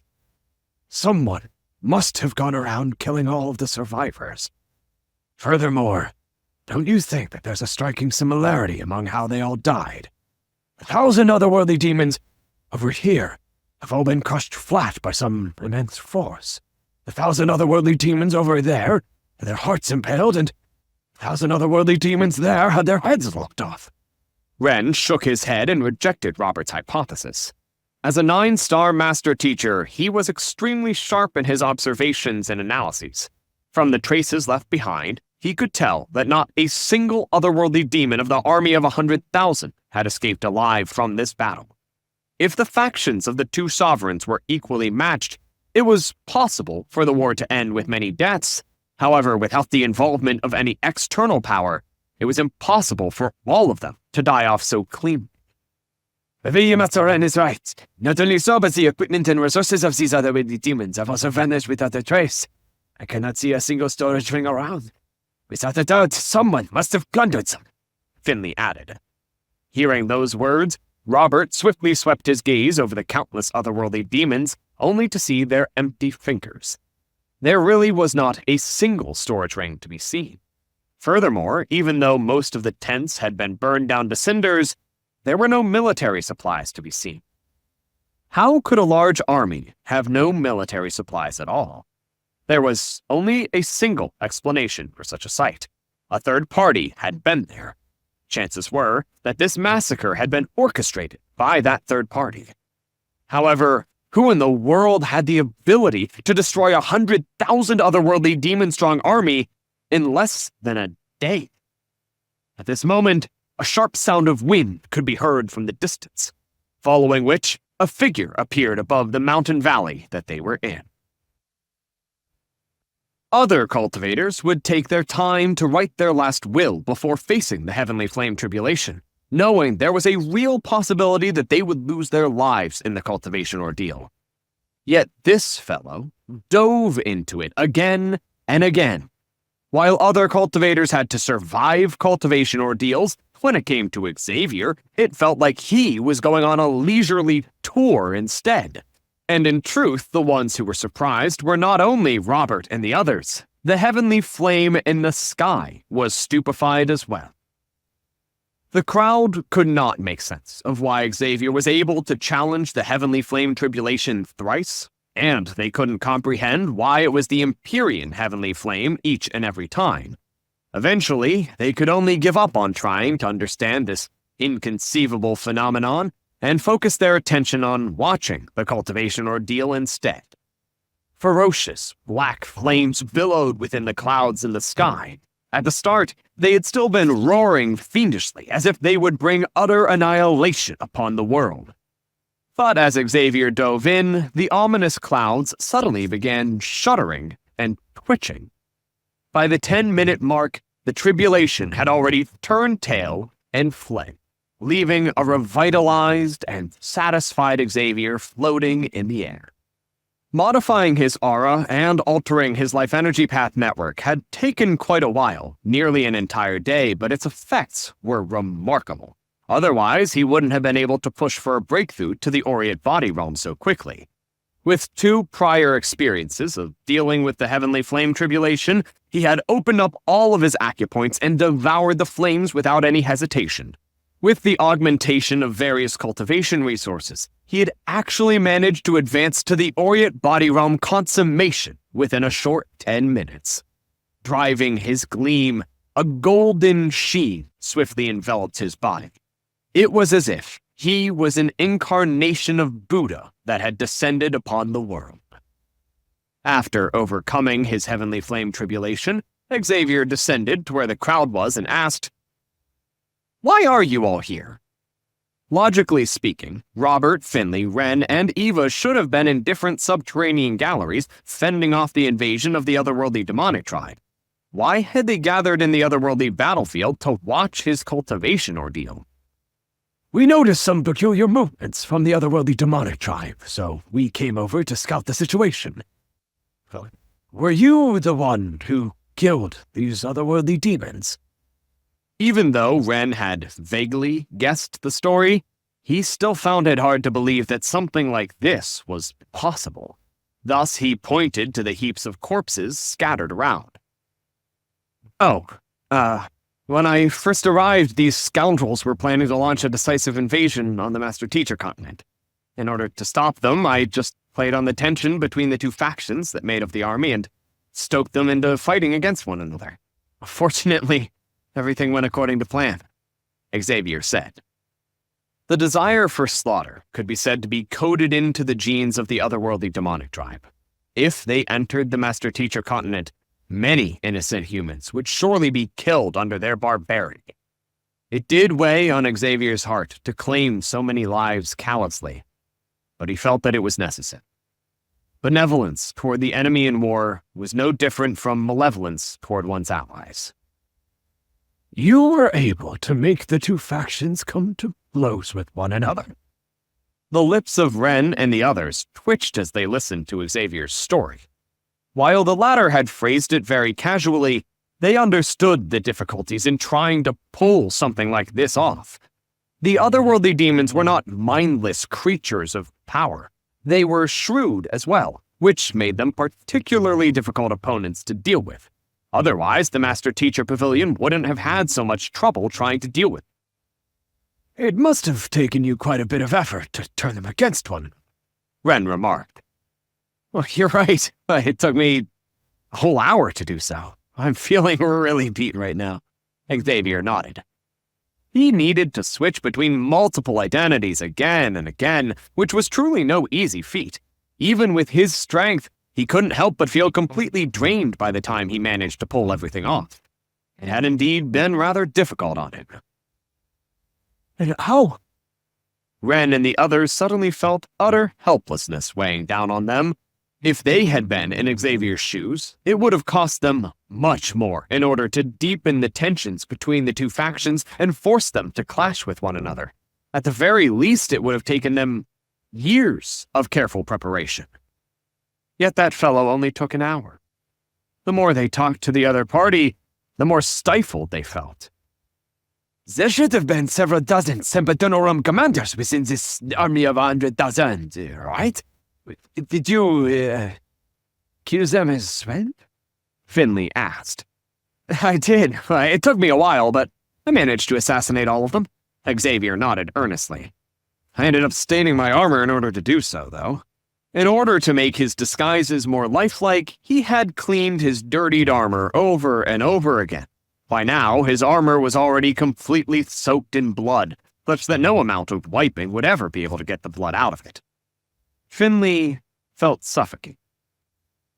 Even Master K would be forced to flee as far as he could when faced with several dozen Sempitonorum cultivators, he thought. Yet, you actually managed to assassinate all of them without sustaining any major injuries. And you're even complaining about how you stained your clothes. All of a sudden, Finley couldn't help but feel a little bit of pity for the otherworldly demon experts who had died at Xavier's hand. An imposing palace towered in the depths of the otherworldly battlefield's capital city, far from where Xavier and the others were. Two middle-aged men were seated opposite one another with wine cups in their hands. The middle-aged man, seated on the left, wore a flowing golden robe. With a hearty laugh, he raised his cup and said, "I toast to our alliance. May our tribesmen reclaim the land that belongs to us." He was one of the three sovereigns of the otherworldly demonic tribe, Sovereign Lorcan. Opposite him was a middle-aged man dressed in a long violet robe, Sovereign Demetrius.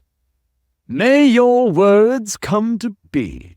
Sovereign Demetrius nodded in a dignified manner as he sipped on the wine, savoring its deep flavor. He had to admit that the wine prepared by Sovereign Lorcan was truly fine. Even as one of the sovereigns, it was not a flavor that he could taste too often. Rest assured, there's no way that the humans would stand a chance against our allied army. Once this matter comes to be, mankind will no longer pose a threat to us. We shall return to our land of prosperity and bring our otherworldly demonic tribe to greatness once more. Sovereign Lorcan roared joyfully. However, the next instant, his expression froze, and it slowly turned into a frown. Without any warning, he dashed out of the room. Noting Sovereign Lorcan's strange movements, Sovereign Demetrius realized that something major must have happened as well. Thus, he quickly left the room and followed Sovereign Lorcan. Before long, the two of them arrived before a vast altar. Countless jade tokens floated in the air above the vast altar. It was a tradition of the otherworldly demonic tribe to extract a sliver of each soldier's will and forge it into a jade token before the army departed for battle. This jade token indicated the condition of the individual. If a jade token shattered, it meant that the individual had already breathed their last breath. This served as an effective method for the sovereigns to gauge the status of the army and family members of the soldiers to keep track of the condition of their loved ones.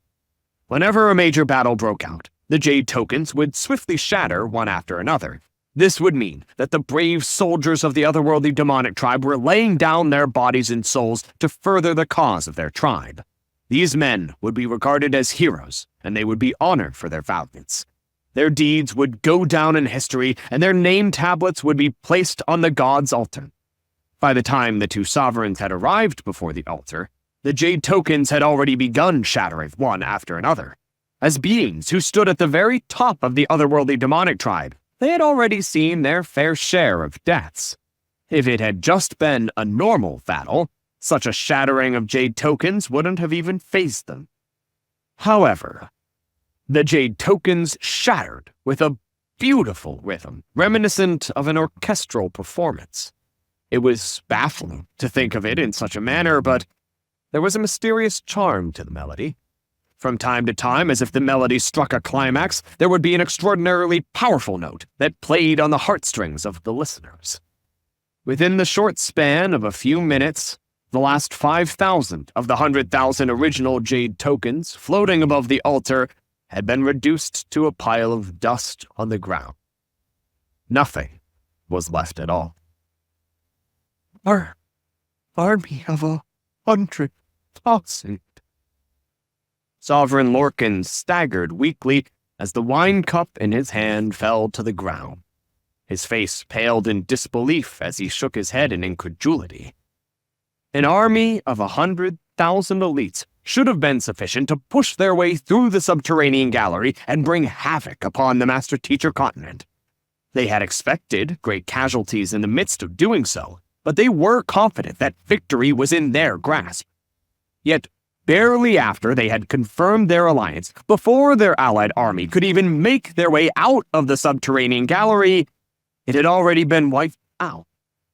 For the jade tokens to shatter one after another so determinedly and relentlessly. What in the world was going on? The two sovereigns were left completely stunned. In response to the sudden arrival of the figure, Ren and the others immediately raised their guard and whipped out their weapons.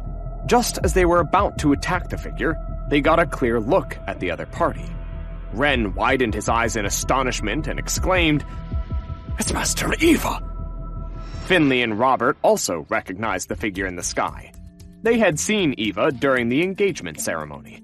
Given her outstanding disposition and appearance, there was no way that they could mistake her for someone else. Just that, why would she suddenly appear here? Did she not head to the Matthews clan together with Xavier to guard the Draco Tiger Mountain subterranean gallery? Could she be an otherworldly demon? Robert's eyebrows shot up as an air of hostility burst forth from him. Even though he had already acknowledged Xavier as the new head of the Natalie clan, he still couldn't bring himself to forgive Eva for intruding on the engagement ceremony back then and inadvertently injuring the elders of the Natalie clan. He had attempted to investigate Eva's background afterward, but it seemed as though the latter had appeared out of nowhere. Even the Natalie clan's formidable intelligence network wasn't able to gather any information at all on Eva. For someone as powerful as Eva to suddenly appear without any prior signs, it was really hard not to doubt her identity. Hearing those words, the two of them turned their gazes over and saw Eva. There were no peculiar emotions on her face as she looked upon the heaps of corpses strewn across the area. Instead, she was looking around, seemingly trying to find something.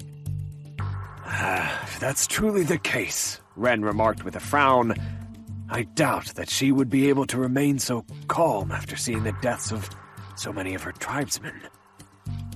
That was 100,000 otherworldly demons they were talking about. The death of so many elites was already enough to shake the foundations of the otherworldly demonic tribe.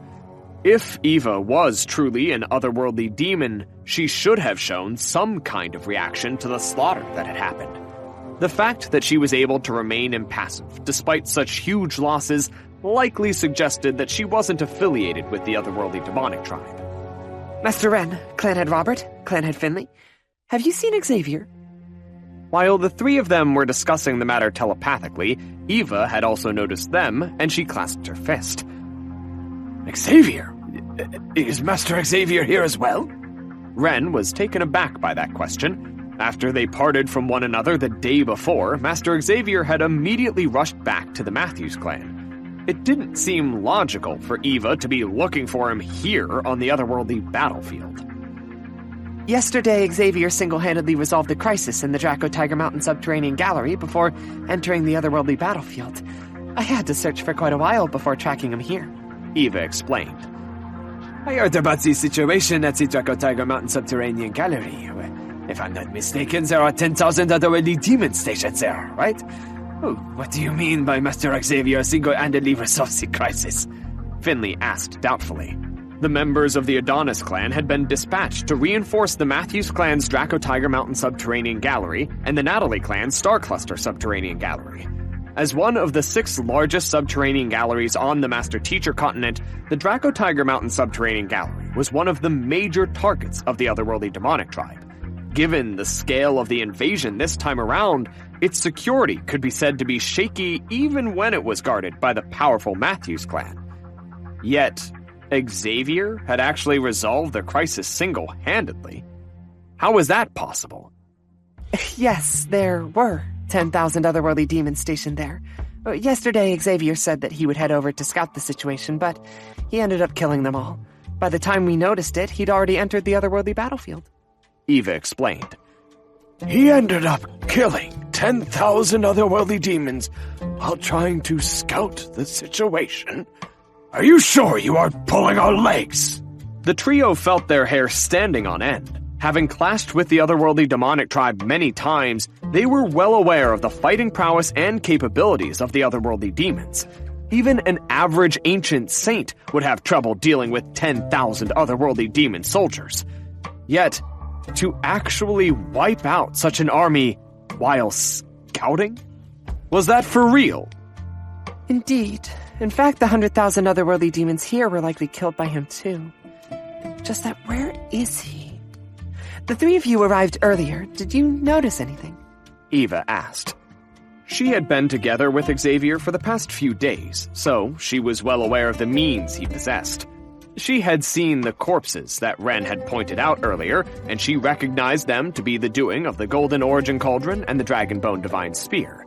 The only problem was that Xavier was nowhere to be seen. Since the 3 of them had arrived earlier, could they have found anything? You are saying that Xavier single-handedly wiped out an army of 100,000 otherworldly demons? No, that can't be right.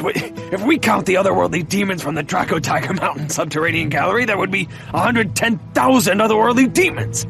In other words, he resolved the major threat to the Master Teacher continent by himself.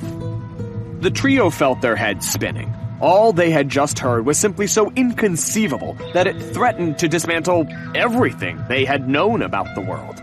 Was this for real? 110,000 otherworldly demons of Saint Level 3 and above was a force that even the Master Teacher Pavilion headquarters would struggle to face.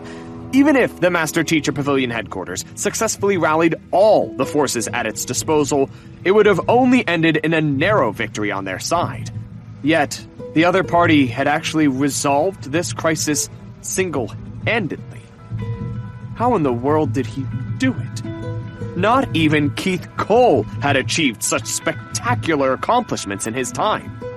Wren took a deep breath and recovered from his shock before replying to Eva's question.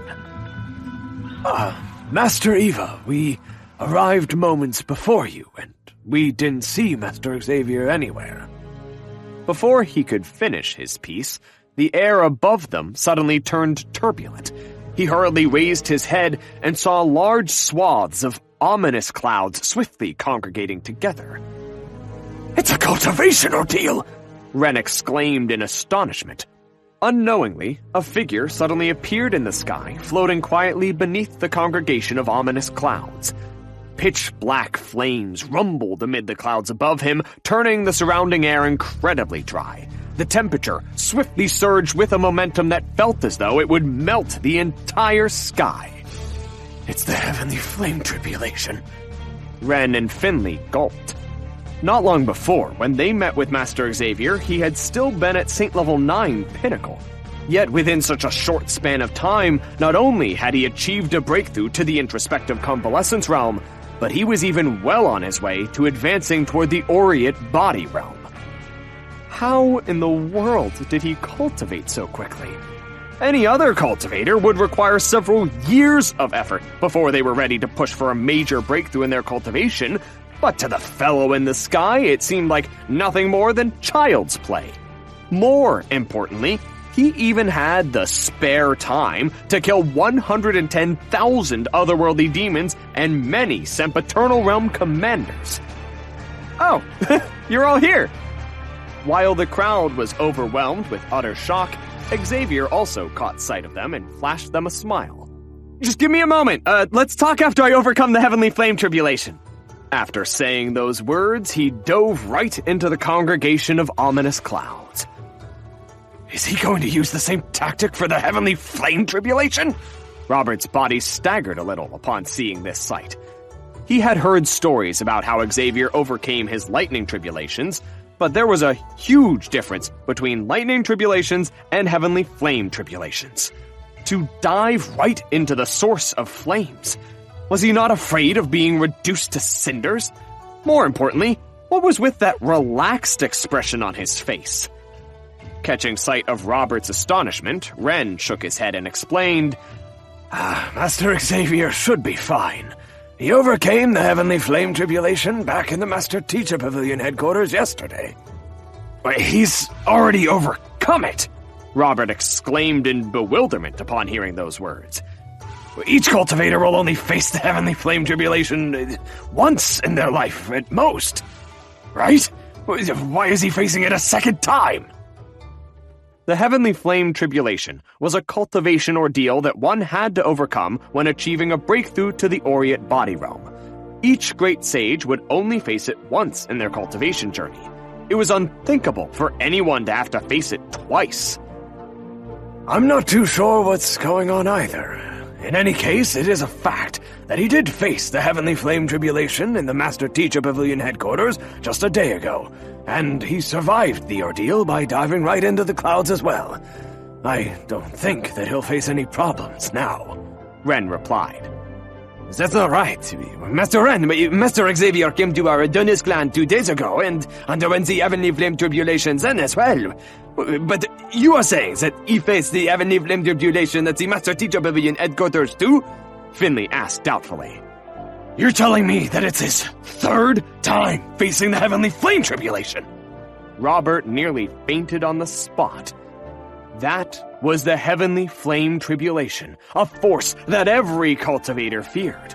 To face it again and again, it was as if the Heavenly Flame Tribulation was a sparring partner that he could challenge as and when he liked.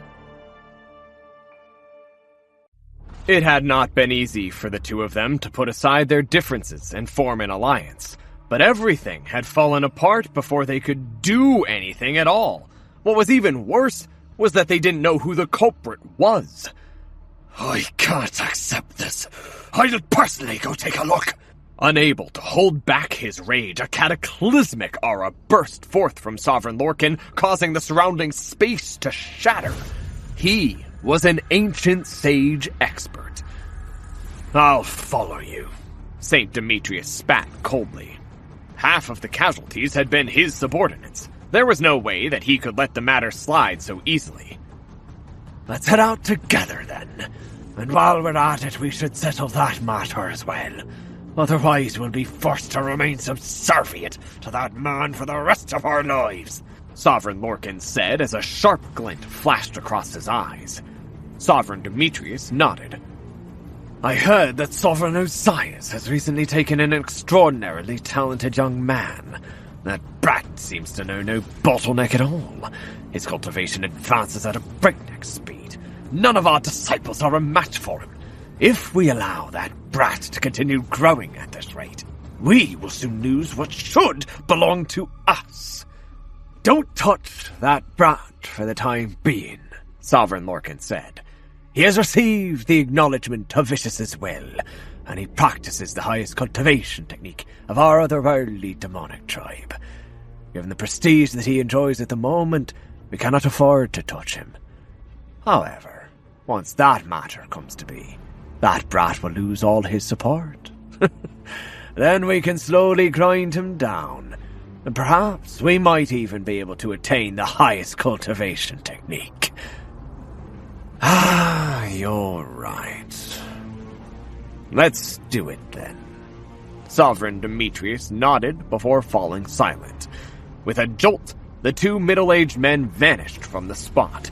It seemed like they had both torn through the restraints of space to head to an unknown place. You said that an army of 100,000 otherworldly demons has been eradicated by Clanhead Matthew single-handedly? Is such a thing even possible? I heard it from Master Wen personally. There's no doubt about the authenticity of the news. Even so, I still find the matter really hard to believe. Well, since the threat of the otherworldly demonic tribe's invasion's been resolved, I don't have to be stationed in the subterranean gallery anymore.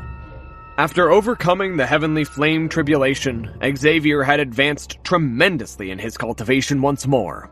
Since there was no need for him to remain in the area, he had swiftly left with Ren and the others. It did not take long for the news that the threat of the otherworldly demonic tribe had been resolved by a single young man to reach the defensive forces guarding the 108 subterranean galleries. Everyone was astounded. There was no lack of talent in the history of the Master Teacher continent.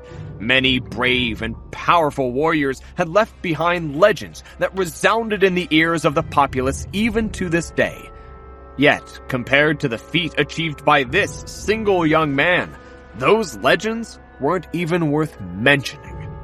To single-handedly annihilate 110,000 otherworldly demons and several dozen sempiternal realm experts. The more they thought about the matter, the more frenzied they became. They couldn't help but pinch themselves to check if they were dreaming. Oblivious to the uproar that he had caused, at this very moment, Xavier had already returned to the Matthews clan. With the major setback suffered by the otherworldly demonic tribe, it's unlikely that they'll be able to amass the forces required to launch another invasion within a short period of time. Let us head to the Temple of Confucius together. We'll need to assemble a team to go along with us. After hearing the happenings in the otherworldly battlefield from his son, the sword was unable to close his mouth for a very long time. All right, Xavier nodded. There was no doubt that the otherworldly demonic tribe had suffered a huge loss. Even if they attempted to amass their troops once more and launch another invasion, it was unlikely that they would be able to pose much of a threat. Thus, what they should focus their attention on at the moment was the Temple of Confucius. Given that its opening was just around the corner, they should make their way over very soon. If they arrived late, the Great Codex of Spring and Autumn could very well fall into the hands of the otherworldly demonic tribe or the 100 schools of philosophers. This would be bad news for the 3 premier clans and the Master Teacher Pavilion. The Temple of Confucius is located in Corfu. The space in Corfu is folded and distorted, so it would be unsafe to head over there through spatial teleportation. We should teleport to somewhere nearby before flying over. We'll head there first as the advance party to scout the situation there. Elder Landon, I'll leave it to you to pick out the clan members for this expedition and bring them over. Make sure to contact us as soon as you arrive, the sword instructed. After First Elder Jeremy was punished for plotting against the incumbent clan head, Elder Landon had taken over his responsibilities. Also, inform the Grand Elders who are in seclusion to hurry over as well. The Temple of Confucius will likely be their best shot at overcoming their current bottlenecks. Similar to the Master Teacher Pavilion, the Matthews clan had many Grand Elders in seclusion as well. Unless the Matthews clan was forced into a truly desperate position, they would never make a move. Their cultivation had all reached Great Sage Level 4 Sempiternal Realm. Unless ancient sages made a move, they could be considered as the top experts of the Master Teacher continent. It was unfortunate that they weren't able to find a way to achieve a breakthrough to Ancient Sage, so they could only go into hibernation to lengthen their lifespan as long as possible. There was much more to the Temple of Confucius than just the Great Codex of Spring and Autumn. It was not a coincidence that no one had been able to achieve a breakthrough to Ancient Sage for the past 10,000 years. Perhaps the secret behind overcoming this bottleneck was hidden there as well.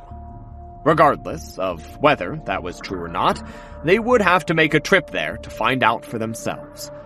Currently, the Matthews clan only had one Ancient Sage left. Once that Ancient Sage came to the end of his lifespan, without any other Ancient Sages to support the Matthews clan, they would swiftly fall from the top echelons of the Master Teacher continent. I understand. Elder Landon nodded. After making arrangements, the sword said, "Let's head over now." Xavier took out the Dragonbone Divine Spear and slit a dimensional rift in front of him. A passageway swiftly formed in the dimensional rift under his manipulation, and the crowd made their way over. With his Gleam cultivation reaching the Aureate Body Realm consummation, Xavier's fighting prowess had reached greater heights. Even without resorting to schemes, he was already able to face Sempiternal Realm consummation experts like Pierre in a direct confrontation, and even win. In truth, he had been intending to push his Gleam cultivation straight up to the Intuitive Impulse realm, but he had found that he was unable to do so at all. The Intuitive Impulse realm allowed one to peer into the future and consciously avert danger. However, such an ability was essentially peering into the secrets of the heavens as well, albeit to a lesser extent to that of seers. As one who possessed the Library of Heaven's Path, attempts to do so only ended in his electrocution. He had secretly tried it a few times, and each and every time he ended up with a numbingly refreshing electric massage. Seeing that it was futile, he could only give up on the idea. From the looks of it, he couldn't follow the conventional path that all cultivators would tread. He would have to find his own way forward. By the time they arrived at the other end of the passageway, they were already in close proximity to Corfu. They quickly began making their way over to the Temple of Confucius when a figure suddenly approached them. It was Marky. He had previously separated from them, saying he had matters to attend to. Marky first greeted Eva with a bow, before turning to look at Xavier. It could have just been Xavier's imagination, but he seemed to sense some conflicting emotions in the depths of Marky's eyes. "Have you settled your affairs?" Xavier asked. All this time, he could feel that there was some kind of issue plaguing Marky, leaving him in a heavy mood. Even as he followed Eva around, there was still a brooding atmosphere to him. However, the brooding atmosphere around him seemed to have vanished, which suggested that the matter had already been resolved. Hearing Xavier's question, Marky snapped out of his contemplation and replied with a slight smile, "Thanks to your grace, it's been resolved without a hitch." "Oh, that's a relief." Xavier nodded. He knew that Marky was unwilling to talk too much about his private matters, so he didn't press on. Before long, they were on their way back to Corfu. From where they weren't too far from their destination. The closer they got to Corfu, the greater the pressure exerted on them from the second sun in the sky. It wasn't as searing as the real sun, but the pressure it emanated seemed to weigh directly on one's soul. To construct such a massive ancient domain in the midst of the sky and conceal it even from the detection of ancient sages. This was no longer the work of a man, but a miracle created by a higher power. As expected of the world's teacher, Marky remarked in awe. Keith Cole is known not just for his unparalleled fighting prowess, but his astounding intelligence as well. He played a huge role in constructing a systematic lineage for the inheritance of numerous occupations. Of the lower, middle, and upper 9 paths, he organized no less than 20 of the occupations. The sword explained with an excited gleam in his eyes. The lineage of master teachers originated from Keith Cole. There was no master teacher in the world who wasn't filled with awe and respect for Keith Cole. Xavier didn't participate in the conversation with the rest of the crowd. Instead, he stared into the massive temple sealed within the sun as a hint of bewilderment seeped into his eyes. For some reason, he could feel something within beckoning him. As if resonating with this beckoning, the Library of Heaven's Path trembled lightly, and the countless books stored within shook along with its movements. Is there an artifact in the Temple of Confucius that can upgrade the Library of Heaven's Path? Xavier wondered. The Library of Heaven's Path had always maintained a state of impassiveness to whatever happened around him. Rarely did it move of its own accord, yet at this moment it was shaking non-stop. It hadn't been this excited even when he paid a visit to a seer guild. Could it be that there was something that the Library of Heaven's Path desired in the Temple of Confucius? If that were the case, he would have to make sure to acquire it. The reason he had been able to advance from a nameless nobody to an esteemed expert whom everyone had heard of wasn't because of his innate astounding talent, high morals, or extreme diligence, but rather it was due to the Library of Heaven's Path. If not for the Library of Heaven's Path, it was likely that he still would have been struggling in the Olmec Kingdom, attempting to push for a breakthrough to become a one-star master teacher. Without a doubt, the Library of Heaven's Path was his greatest asset and trump card. No matter what dangers he would have to face, it would all be worth it if he could upgrade it further. He activated his Eye of Insight in an attempt to peer into the sun. However, despite having flown several hundred miles into Corfu, he was still unable to look into the depths of the Temple of Confucius. There seemed to be some kind of veil covering the temple, obscuring it from sight. The Temple of Confucius is located in a folded space. Unless it's completely opened, not even ancient sages would be able to reach it, even if they were to fly for over a decade, Eva explained. Xavier widened his eyes in astonishment. In a sense, this was similar to how the sun was in his previous life. It seemed to hang directly above Earth, creating an illusion that it could easily be reached as long as one flew into the sky. But in truth, even if one moved at the speed of light, it would still take 8 minutes in order to reach the sun. Well, if we can see it from even such a long distance away, then how big must the Temple of Confucius be? Xavier couldn't help but voice this question in his mind. The reason that was the case for the sun was simply because of its massive scale. If it was the same for the Temple of Confucius as well, could it actually be a gigantic world of its own? The Temple of Confucius isn't too big. It's a type of spatial manipulation. In truth, it isn't that far away from us, Eva replied. It seemed like she had quite a deep understanding of the Temple of Confucius. While they were chatting with one another, an ancient city soon came into view. The crowd quickly made their way over. The land where the Temple of Confucius was located, Corfu. This city was not as prosperous or massive as the Empire Alliance, and most of the buildings were ancient and decrepit. However, it had a quiet and peaceful aura, giving rise to a comfortable atmosphere. If one had to describe it, it would be reminiscent of a child returning to a mother's embrace. This is the unique aura of a celestial master teacher. Xavier's eyebrows shot up in astonishment. The aura looming in the city was extremely similar to the aura that seeped into his body during the acknowledgement of being a celestial master teacher. The only difference was that the concentration was many times lower. There are seemingly intangible forces that manifest in mysterious ways in our world. There's an academic aura for academics and martial aura for martial artists. These two forces are derived from the unique culture of education and lineages on the Master Teacher continent, and we collectively refer to them as Teacher's Milieu. Well, if one comes into prolonged contact with Teacher's Milieu, one's state of mind will mature swiftly. One's thoughts will become more open and discerning, and thus leaving little room for inner demons and irrationality to exist. The sword explained. Teacher's Milieu. Xavier repeated those two words before nodding slightly. In truth, this unique aura wasn't exclusive to celestial master teachers. When a master teacher paid respects to the predecessors in a teacher acknowledgement hall, they could be bestowed with this aura as well. In a sense, it was a symbol of culture. It was through the milieu of a teacher that master teachers were able to win the respect of the world and become the leaders of it. "Has this place always been like this?" Xavier asked. He focused his attention on the teacher's milieu around him, and just as the sword had said, the aura was indeed able to bring greater sharpness and acuity to his mind. At the same time, this sparked some doubts in his mind. The effects of the teacher's milieu were astounding, such that even the Master Teacher Pavilion headquarters was unable to compete with it.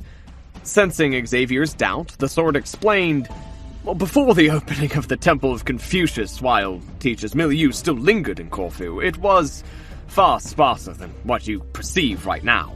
Well, nevertheless, its enhancement to one's state of mind was still rather conspicuous if one lived in the area for a prolonged period of time. Due to that, Corfu is known as the ancestral land of the Master Teachers. Most 9-star Master Teachers reside here in Corfu for a period of their life, not to cultivate or go into seclusion, but to experience the life of a mortal and temper their state of mind. Take a look at that carpenter, over there. Do you notice anything different about him?" Xavier turned his gaze over.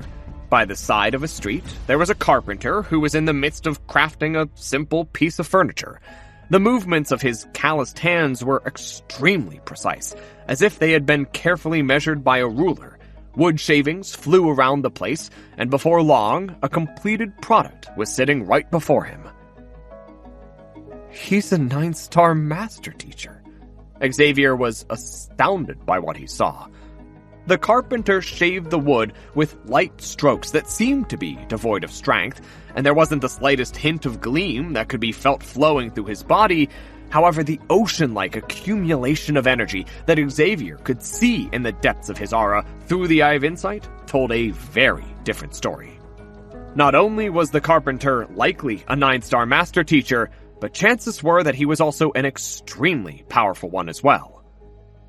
"Indeed, he is a 9-star Master Teacher who made his name 300 years ago. He was at the Aureate Body Realm back then, so there's no doubt that he's grown much stronger by now," the sword replied. An Aureate Body Realm cultivator doing carpentry? Xavier could hardly believe what he was hearing. All along, he had thought that great sage experts were extremely rare among mankind. Yet who could have thought that even a carpenter he encountered on the street within Corfu would have reached such a level as well? "Look at that fishmonger and butcher over there as well.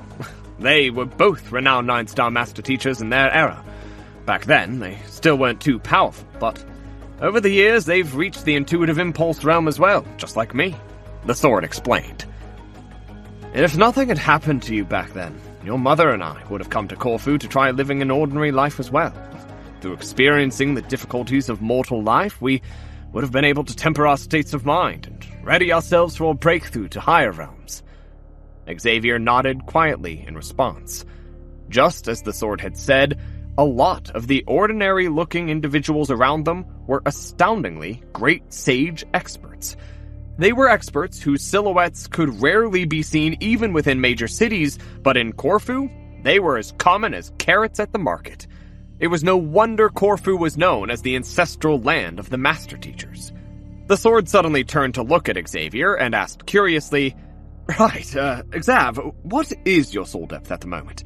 If you wish to advance your cultivation as a Master Teacher, raising your soul depth is of the utmost importance. If your soul depth isn't up to par, your heart won't be calm and your will won't be pure. Pushing your cultivation ahead will become much harder and harder." As long as one had a high aptitude, sufficient cultivation resources, and a good teacher, one would be able to advance one's cultivation rather swiftly. However, tempering one's state of mind was a step-by-step process that could not be rushed. There was no way to forcefully hasten the process, and any attempts to do so would likely end up poorly. His son was incredibly talented, but that didn't change the fact that his son was only 20 this year. To become a 9-star Master Teacher at such an age, he couldn't help but wonder how high the soul depth of his son was and how he had managed to raise it so quickly. "My soul depth?" Xavier pondered for a moment before replying honestly, 29.1. Having undergone the 5th acknowledgement of Celestial Master Teacher and stumbling across many fortuitous encounters, he had been able to raise his soul depth considerably swiftly. It didn't take him long to reach a level comparable to 9-star pinnacle Master Teachers. Most likely, the only Master Teachers who could surpass him were Master K and a couple of others. 29.1! The sword's lips twitched hearing that number. He had thought that given how fast his son's cultivation had grown, his soul depth would have difficulties trying to catch up. But who would have thought that his son's soul depth was actually much higher than his? How did you cultivate your soul depth? The sword asked in astonishment. It should be extremely difficult to raise one's soul depth. Even with the assistance of a cultivation technique, it still takes tremendous effort and time in order to do so. It was common knowledge that the greatest limiting factor to a master teacher was their soul depth. In order to experience the vicissitudes of life, Master K concealed his identity and wandered the world for many years before he managed to raise his soul depth so high. On the other hand, his son was only 20 this year, and he had spent his earlier 19 years in a place as remote as the Olmec Kingdom. How could his soul depth be so high? How did I manage to do it? Xavier frowned slightly upon hearing such a question. I don't really know. I never cultivated my soul depth before. It simply grew naturally. Hearing those words, the sword's face flushed completely crimson. Are you telling me that your soul depth grew to 29.1 naturally? Seeing how traumatized her husband was, Saint Lana couldn't help but burst into laughter. Of all people her husband could ask, he just had to ask their son. Was he not asking for a headache? The first time that they reunited with their son in the Empire Alliance, he had only been at Saint Level 8. However, within half a month, he was already an Aureate Body Realm consummation expert. To attempt to compete with a prodigy of such a caliber, was it not obvious that he was asking for it? Is there a problem with my soul depth? Xavier asked. To be exact, calling it natural growth wasn't entirely accurate. However, it was true that he had never cultivated his soul depth before in order to raise it. The Golden Page, acknowledgements of Celestial Master Teacher, soul tempering of a mentor's calligraphy, sudden bouts of inspiration. Each and every time that he encountered one of these, his soul depth would increase by 1 or even more. Given so, it was no wonder that his soul depth had risen to 29.1 so quickly. There's nothing wrong at all, the sword replied with a stifled look on his face. While others ground themselves to the bone in order to raise their soul depth by just 0.1, this fellow was actually able to raise his soul depth to a level comparable to Master K without even bothering to cultivate it. If other master teachers heard that, they would surely lose all motivation to cultivate. Having stayed quiet all this time, Marky suddenly spoke up. You won't be able to reach Ancient Sage if you allow your soul depth to simply grow naturally. You need to temper it in order to make your state of mind more wholesome and resilient. Only then will you be able to advance further in your cultivation. Does soul depth play a role in pushing for a breakthrough to Ancient Sage? Xavier frowned. Strangely enough, neither the 3 premier clans nor the Master Teacher Pavilion headquarters had any books relating to Ancient Sages. As such, he knew next to nothing about the realm. The crux to reaching Ancient Sage is to align one's heart and will together with the world, thus granting one greater control over the environment. If one's state of mind isn't sufficient to harness the strength of the world, one will be at risk of turning into an idiot or descending into lunacy. It's great that you're able to raise your soul depth quickly through natural means, but without undergoing any tempering, it will be nigh impossible for you to reach Ancient Sage. Marky seemed to be really familiar with this matter. Then again, considering that he was a sempiternal realm cultivator just like Master K, it was likely that he'd been seeking a way to push for a breakthrough to Ancient Sage all this while. It wasn't surprising for him to be well versed in such knowledge. I see. Xavier nodded. He had an otherworldly demon Ancient Sage corpse in his storage ring. While he had no idea how far he was away from Ancient Sage, he could roughly fathom how powerful Ancient Sages were. Even after the Ancient Sage's death, the other party's body remained so heavy that he had difficulty trying to lift it. At the same time, the imposing aura that the other party emanated made it difficult for his primordial spirit to approach initially. These facts served as glimpses into how powerful living Ancient Sage cultivators truly were. Even though it was just a realm of difference between Sempiternal Realm and Ancient Sage, this fine line demarcated the difference between a mortal and a deity. Naturally, the prowess of the two couldn't even begin to compare to one another. Xavier thought that the difference lay in the accumulation of power, but who would have thought that soul depth actually played an important role as well? Wait, that can't be right. A doubt swiftly arose in Xavier's mind, and he quickly posed it to Marky. Well, the advancement of soul depth is a requirement imposed only on master teachers, right? Well, given so, it's unlikely for other cultivators to cultivate their soul depth, and since that's the case, how can they achieve a breakthrough to Ancient Sage?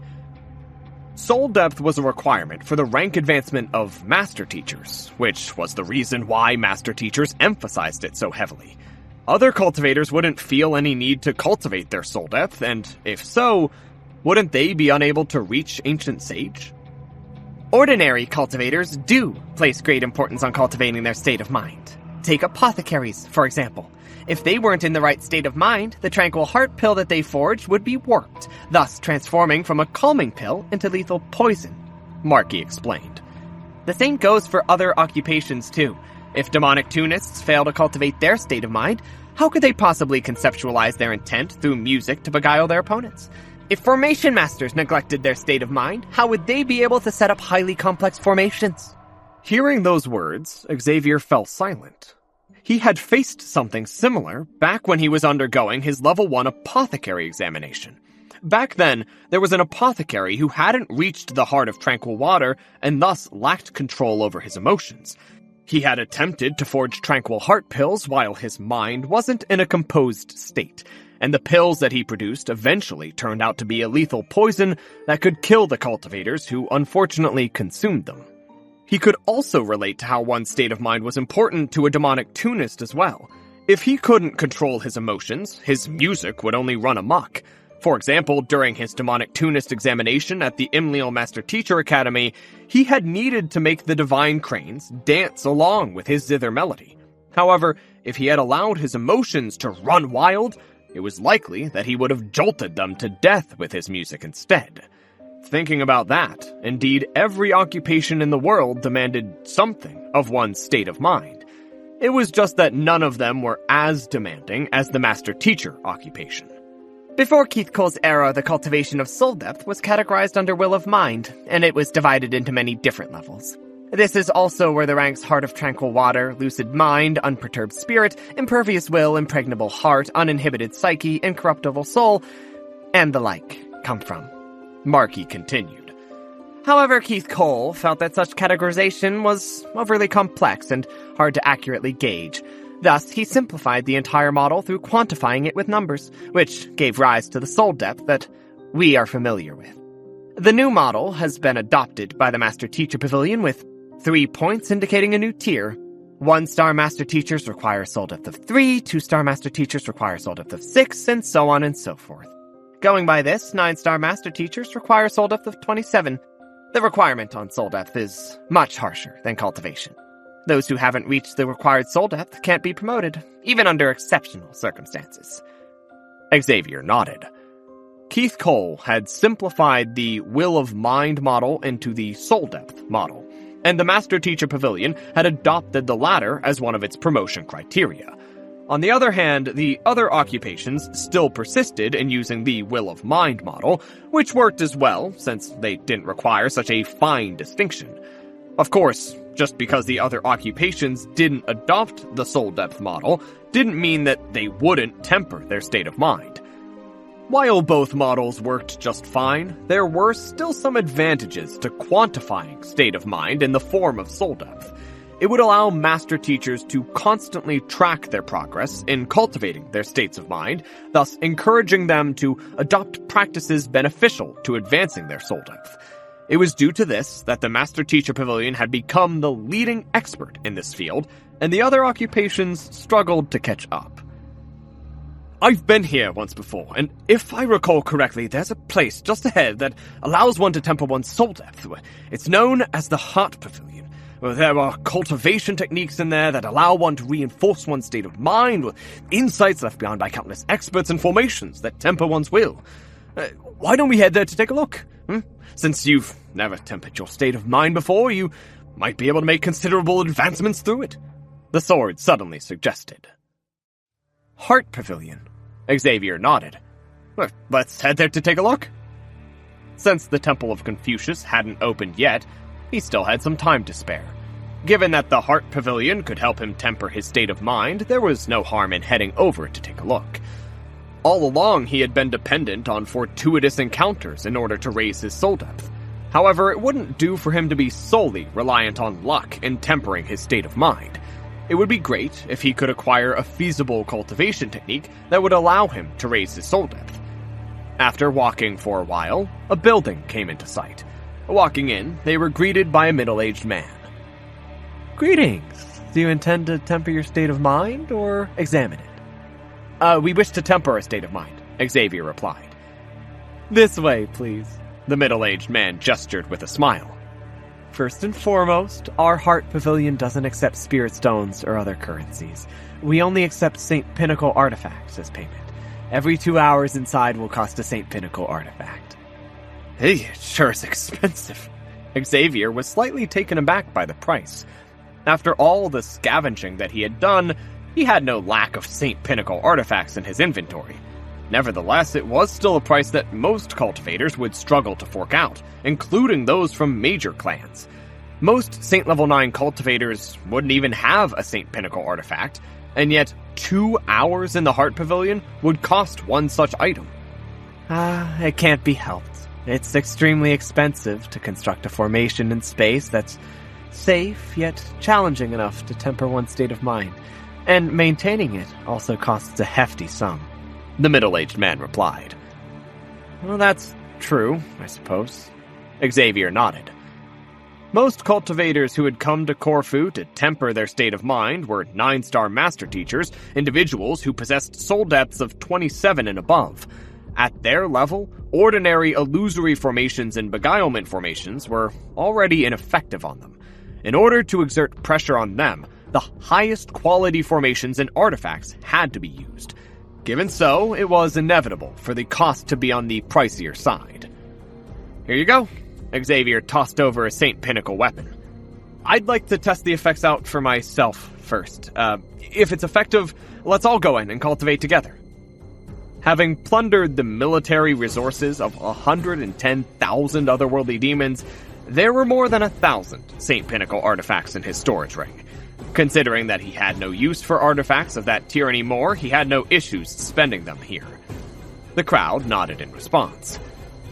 This way, please. The middle-aged man swiftly led them into a vast hall. Placed at the very center of the hall was a crystal ball. It revolved quietly above a stone platform, emanating a mesmerizing glow.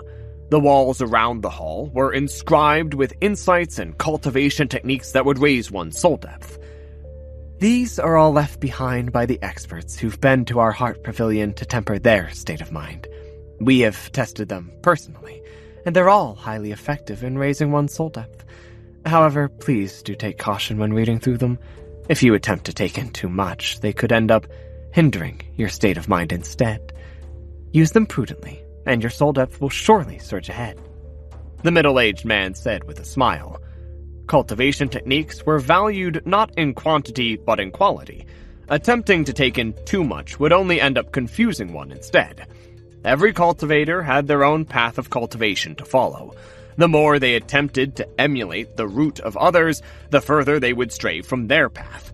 If a cultivator lost themselves in the wisdom of others, not only would their growth slow down, but their cultivation might even go berserk. It was for this reason that the Master Teacher Pavilion discouraged individuals from studying too many cultivation techniques. Of course, there were pros and cons to the matter. If a cultivator successfully utilized the wisdom of others to further their own path, they would be able to reach a height far beyond their predecessors. When you're ready, just place your hand on the crystal ball ahead and focus your attention on your consciousness. The crystal ball will process the fluctuations in your state of mind. If you reach the limits of your tolerance at any point in time, we'll immediately terminate the formation so that you're not hurt. The middle-aged man explained. I understand. Xavier nodded. He took 2 steps up to the crystal ball, but he didn't rush to place his hand on it. Instead, he swept his gaze across the wall opposite of him. A new book materialized in the Library of Heaven's Path. Placing his finger on the book, its content swiftly flowed into Xavier's mind. Slowly, his eyes lit up in excitement. By compiling all of the cultivation techniques and insights detailed on the wall together, he had successfully compiled the Heaven's Path Heart Tempering Art.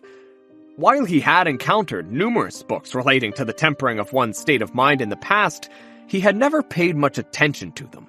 However, as he browsed through the contents of the Heaven's Path Heart Tempering Art, he swiftly realized that raising one's soul depth was not easy.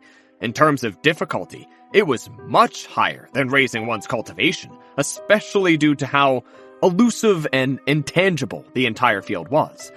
The typical method to temper one's state of mind on the Master Teacher continent was using illusory formations to put one's consciousness through various tribulations.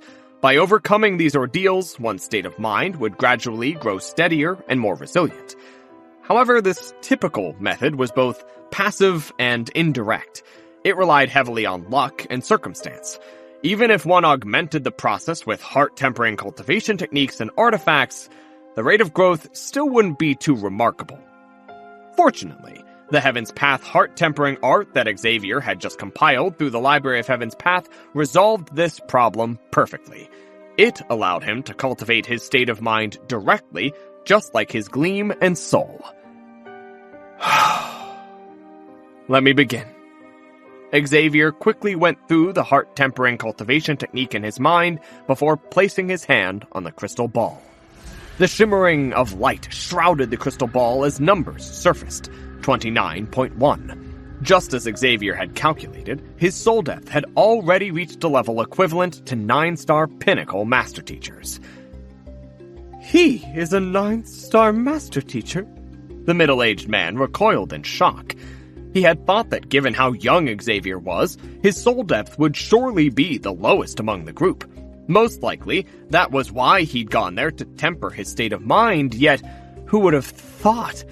29.1. Even if he looked at the whole of Corfu, it was unlikely that there would be too many master teachers who could match him. Seeing the middle-aged man's shocked expression, St. Lana nodded proudly. Is there anyone who's encountered sudden bouts of inspiration while tempering their state of mind here? There is. Many years ago, Master K visited our Heart Pavilion, and his soul depth was at 28.2 when he first tested it. In the midst of tempering his state of mind, an epiphany suddenly struck him, and his soul depth shot up by 0.2, reaching 28.4. That matter has become a legend of our Heart Pavilion, the middle-aged man said. The difficulty in raising one's soul depth grew exponentially more difficult the higher one's soul depth was. Beyond 27, every increment of 0.1 would usually require many years of hard work. It was indubitably a remarkable feat for Master K to have advanced his soul depth by 0.2 in less than 2 hours. Very few would be able to emulate his success. Master K is indeed formidable. But do you have any rank board or the sort here? What's the fastest rate that a master teacher's ever raised their soul depth? St. Lana continued asking. Oh, we do have something similar to that. The current record holder for the fastest increment in soul depth is held by an 8-star master teacher. His soul depth was 24.7 when he first arrived, and when he tested it 2 hours later, it had already reached 25.7. That was an increment of a whole 1. But of course, it's hard to compare this with Master K's feat. After all, the higher one's soul depth is, the more difficult it is to raise it, the middle-aged man said. Raising one's soul depth was similar to building a narrow tower. The bottom layer was always easier to build, but after reaching a certain height, the difficulty would suddenly skyrocket. Dia, are you thinking that our Exav will be able to break that record? The sword asked. It wasn't too difficult for him to follow his wife's train of thought. My son is a prodigy. Isn't it normal for him to break records? St. Lana replied matter-of-factly. I think that you might have too much confidence in our son. Well, tempering one's soul depth is different from raising one's cultivation. Well, there's no way to force the matter. The sword shook his head. Raising one's soul depth wasn't as easy as taking in spiritual energy and converting it into one's own strength. It was a far more complicated process, and it was highly dependent on luck, too. Even though his son was a prodigy, there were some things in life that talent simply couldn't influence. Look over there. Before the sword could finish his words, a high voice sounded. The sword immediately turned his gaze over, and on the crystal ball, he saw the number 29.1 flickering and turning into 29.2, 29.3, 29.4. The sword was flabbergasted. Not only was the sword stupefied by what he was seeing, but even the middle-aged man was standing petrified on the spot. It looked as if he had just seen a ghost. Complete silence loomed in the air. It was just a moment ago that he had been praising Master K for raising his soul depth by 0.2 so swiftly. But that was the result of a sudden epiphany, and it had taken him 2 whole hours in order to do so. On the other hand, to jump up by 0.1 every 10 seconds? How in the world was the young man doing it? Even 1-star master teachers with a soul depth of 3 wouldn't be able to do it so swiftly. Could the crystal ball be spoiled? The middle-aged man muttered as he hurriedly rushed forward to check on the artifact. However, the crystal ball was completely intact. There wasn't the slightest trace of damage that could be seen on it. If the crystal ball wasn't faulty, it meant that the changes had come from the young man himself. But was such a matter humanly possible? Marky's eyebrows shot up, and he looked as if he was about to lose his mind. This wasn't cultivation, but soul depth that they were talking about, and the other party's soul depth was beyond 29 at that. To be increasing 0.1 every 10 seconds. He has a strong foundation for his state of mind, having cultivated every realm of his will of mind impeccably. Well, this has made his state of mind incomparably wholesome. Well, as a result, he faces little impediment in the advancement of his soul depth, thus allowing him to raise it swiftly. Eva placed her hands behind her back as she calmly explained the situation. There wasn't the slightest hint of surprise on her face, as if she had expected such a matter to happen. As a celestial master teacher, Xavier had a strong foundation for his state of mind. Using the tower analogy once more, if the lower blocks were laid impeccably, it would be much easier to build the top layers. Strong foundation. Coming to realize what was going on, bitter smiles appeared on the faces of the crowd. This was especially so for the sword. He was so embarrassed that he could have found a hole to bury himself in.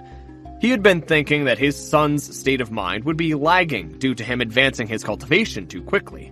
However, this matter had told him loud and clear that his son's cultivation wasn't fast at all. On the contrary, his cultivation was having difficulty keeping up with his state of mind. Since he had already met the necessary requirements to push for a breakthrough in his cultivation, what was the point of him remaining stationary on the spot? Before everyone's shocked gazes, the number on the crystal ball finally came to a halt. 29.9. Exhaling deeply, Xavier retracted his palm from the crystal ball and shook his head. This seems to be my limit. Cultivating the Heaven's Path heart-tempering art, he had indeed been able to advance his soul depth swiftly at the start. However, as soon as it struck 29.9, he realized that he was unable to raise his soul depth any higher. It was as if there was a massive barrier standing ahead of him, obstructing his path forward. No matter how hard he tried to push through it, the barrier simply would not falter. He swiftly realized that it was impossible for him to break the barrier with his current strength. Watching as Xavier walked back in his direction, the middle-aged man's eyes widened. Just like that, you're already done cultivating? Normal cultivators would find even 10 hours too short for their cultivation, but this fellow had actually reached his bottleneck within just 2 minutes. I did just pay for 2 hours straight, so we should still have some time left. Do any of you want to give it a try? Xavier asked as he turned to the crowd. I'll give it a try, St. Lana said. She still had a gleeful smile on her face, overjoyed by her son's incredible feat. Give me a moment. I had an epiphany after browsing through the cultivation techniques inscribed on the walls here, so I created one of my own. Allow me to impart it to you, Xavier said. You created a new cultivation technique. Even St. Lana couldn't help but be startled by what she had just heard. It hadn't even been 3 minutes from the moment they entered the room till now, but not only had he raised his soul depth by 0.8, but he even managed to create a cultivation technique? Indeed, Xavier nodded, not bothering to explain the matter any further. With a tap of his finger, a sliver of his will dove into St. Lana's consciousness. Swiftly going through the knowledge that had just been imprinted into her mind, St. Lana's body stiffened in shock. As an intuitive impulse realm expert, she had her own heart-tempering cultivation technique to reinforce her state of mind. However, when she looked at the heart-tempering cultivation technique that her son had sent over, she realized that what she'd been cultivating previously was no different from trash. She quickly internalized the heart-tempering cultivation technique that she'd just received, and it didn't take her long to fully grasp it. Let me give it a try. Taking a deep breath, St. Lana walked up to the crystal ball and placed her palm on it. Numbers surfaced on the crystal ball. 27.3. She was a powerful cultivator, and her swordsmanship was nothing short of impressive. However, her soul depth had stagnated shortly after she reached the mark required to become a 9-star master teacher. Feeling the pressure coming from the crystal ball, St. Lana closed her eyes and began driving the heart-tempering cultivation technique that her son had imparted to her. The numbers on the crystal ball flickered. 27.4. A minute later, 27.5, yet another minute later, 27.6. It swiftly formed a fixed pattern, similar to what had happened in Xavier's case. The only difference was that Xavier's increment happened every 10 seconds, whereas St. Lana's came once every minute. The sword widened his eyes in horror once more. If there was anyone in the world who knew St. Lana the best, it was none other than him. His wife had a fiery temper and fidgety demeanor, which made it extremely difficult for her to raise her soul depth. He had to search for all sorts of treasures that were beneficial to raising one's soul depth, and in order to cater to his restless wife, he had even designed a collaborative swordsmanship for the two of them to practice together just to temper her state of mind.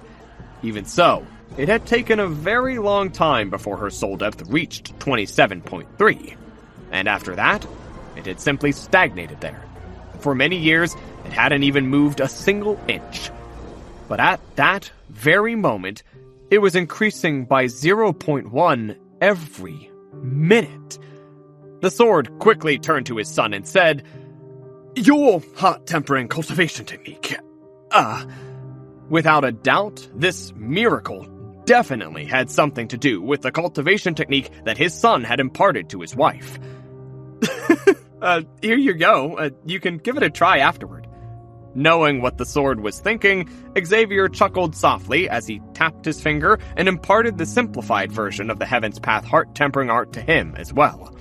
The sword swiftly browsed through it, and a moment later he fell into a daze.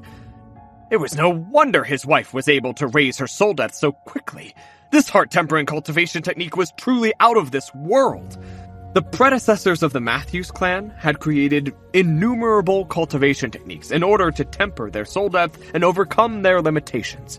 But none of them came close to competing with the heart-tempering cultivation technique that had just been imparted to him.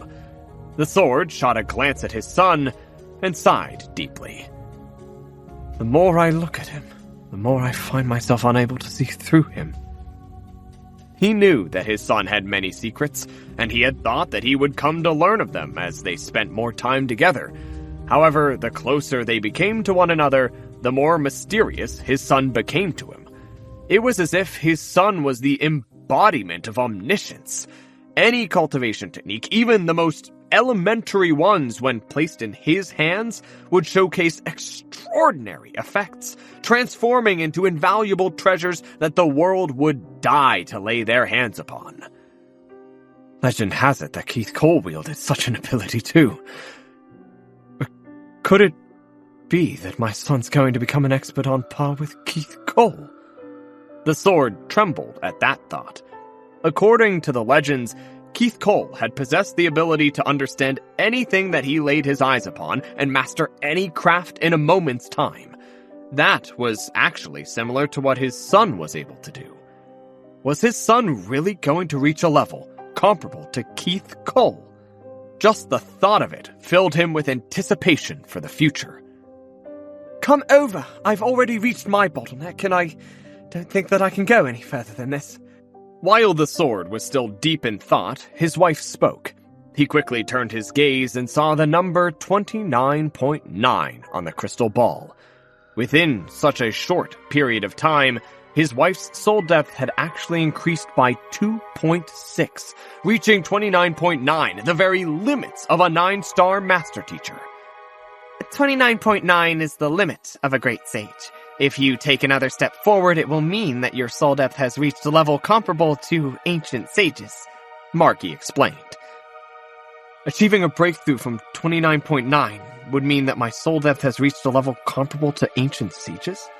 Xavier fell into deep thought. I'm unable to advance my gleam or soul cultivation any further at the moment, but I do have a golden page on hand.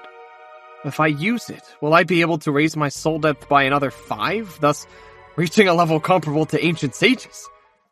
The effect of the golden page wasn't just limited to smashing his enemies to a pulp. More than that, it could help him assimilate the knowledge he had stored in the Library of Heaven's Path and raise his soul depth. He had used the golden page to raise his soul depth twice, and each time it had increased by 5.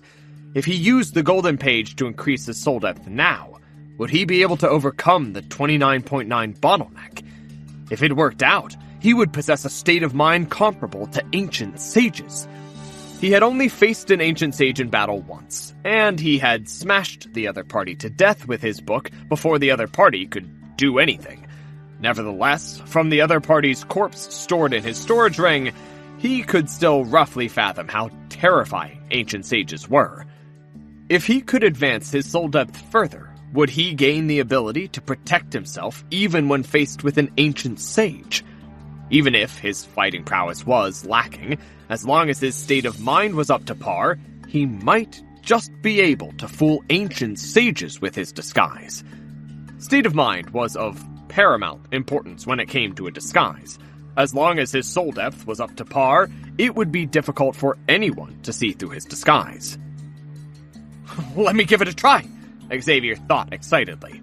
Recalling the state that he'd been in when he first used the golden page to raise his soul depth, he closed his eyes and willed, "Increase my soul depth." There was no reaction. Xavier closed his eyes once more and willed, "Increase my soul depth." There was still no reaction at all. The golden page continued floating quietly in the Library of Heaven's Path, seemingly mocking him for his futile actions. Please help me raise my soul depth. I choose you, golden page. Crush that bottleneck for me. Push. Just 0.1 more. After wasting an entire minute trying to get the golden page to work, Xavier could only rub between his eyebrows in distress. From the looks of it, it seemed like he couldn't rely on the golden page to raise his soul depth anymore. Cultivating one's state of mind was indeed not that easy. From the looks of it, he had to prepare himself for a long battle. If a day wouldn't work, he would just have to use 2. If 2 didn't work, he would just have to use 3.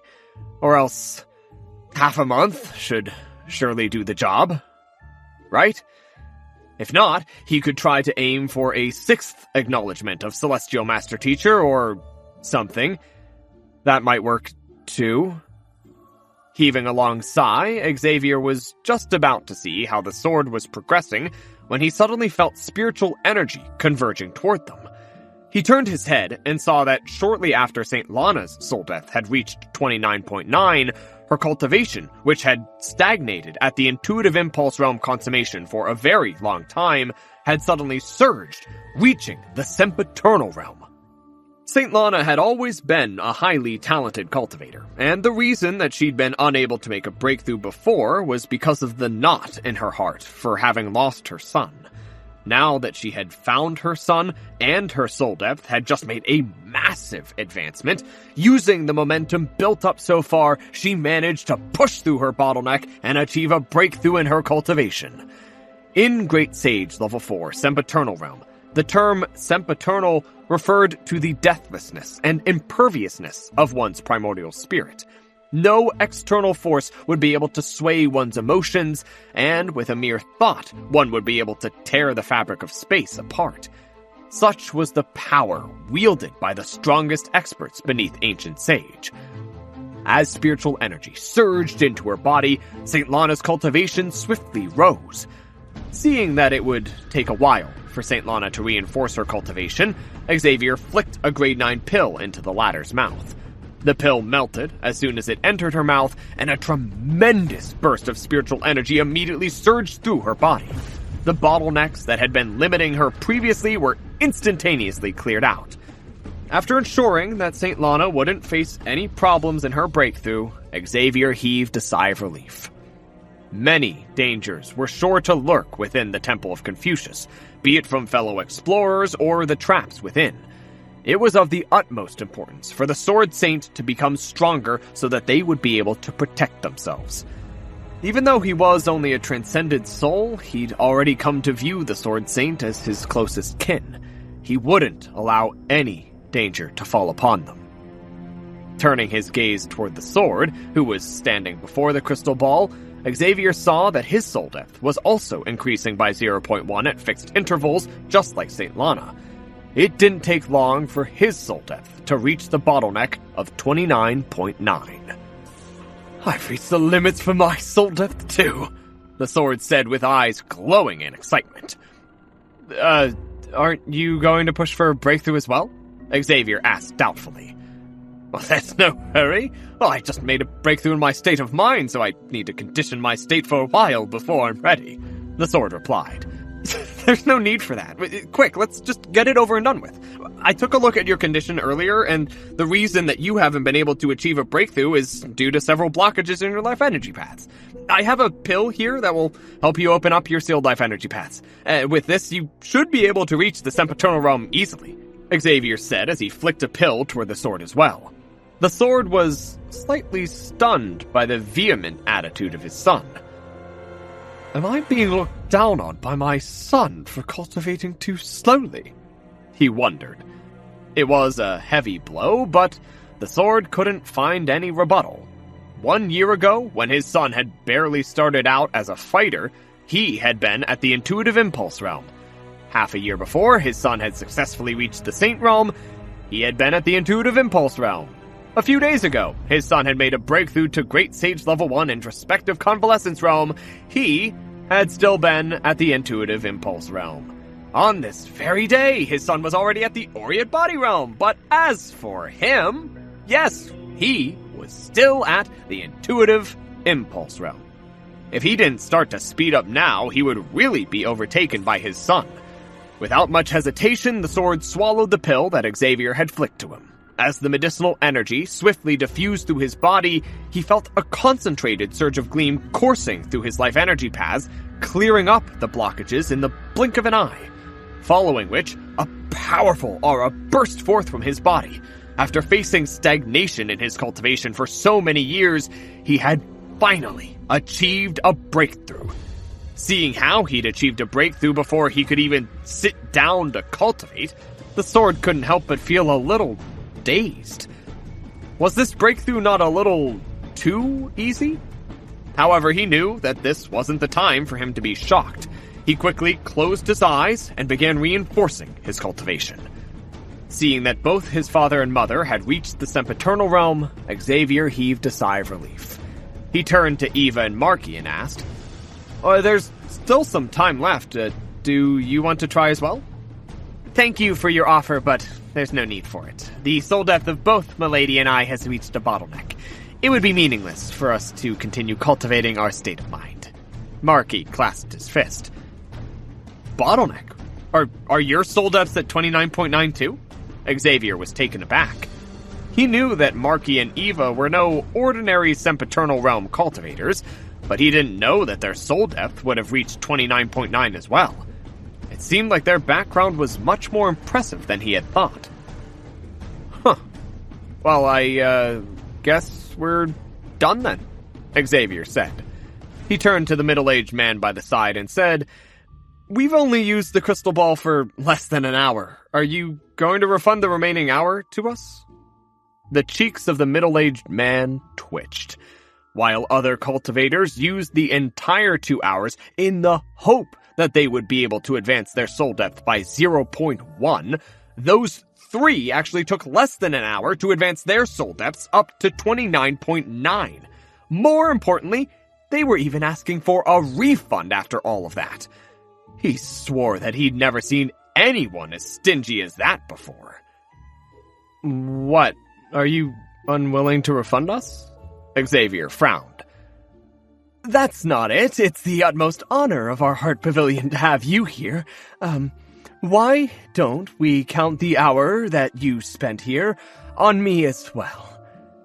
Seeing that the other party was earnestly asking for a refund, the middle-aged man flicked his wrist and returned the St. Pinnacle artifact to him.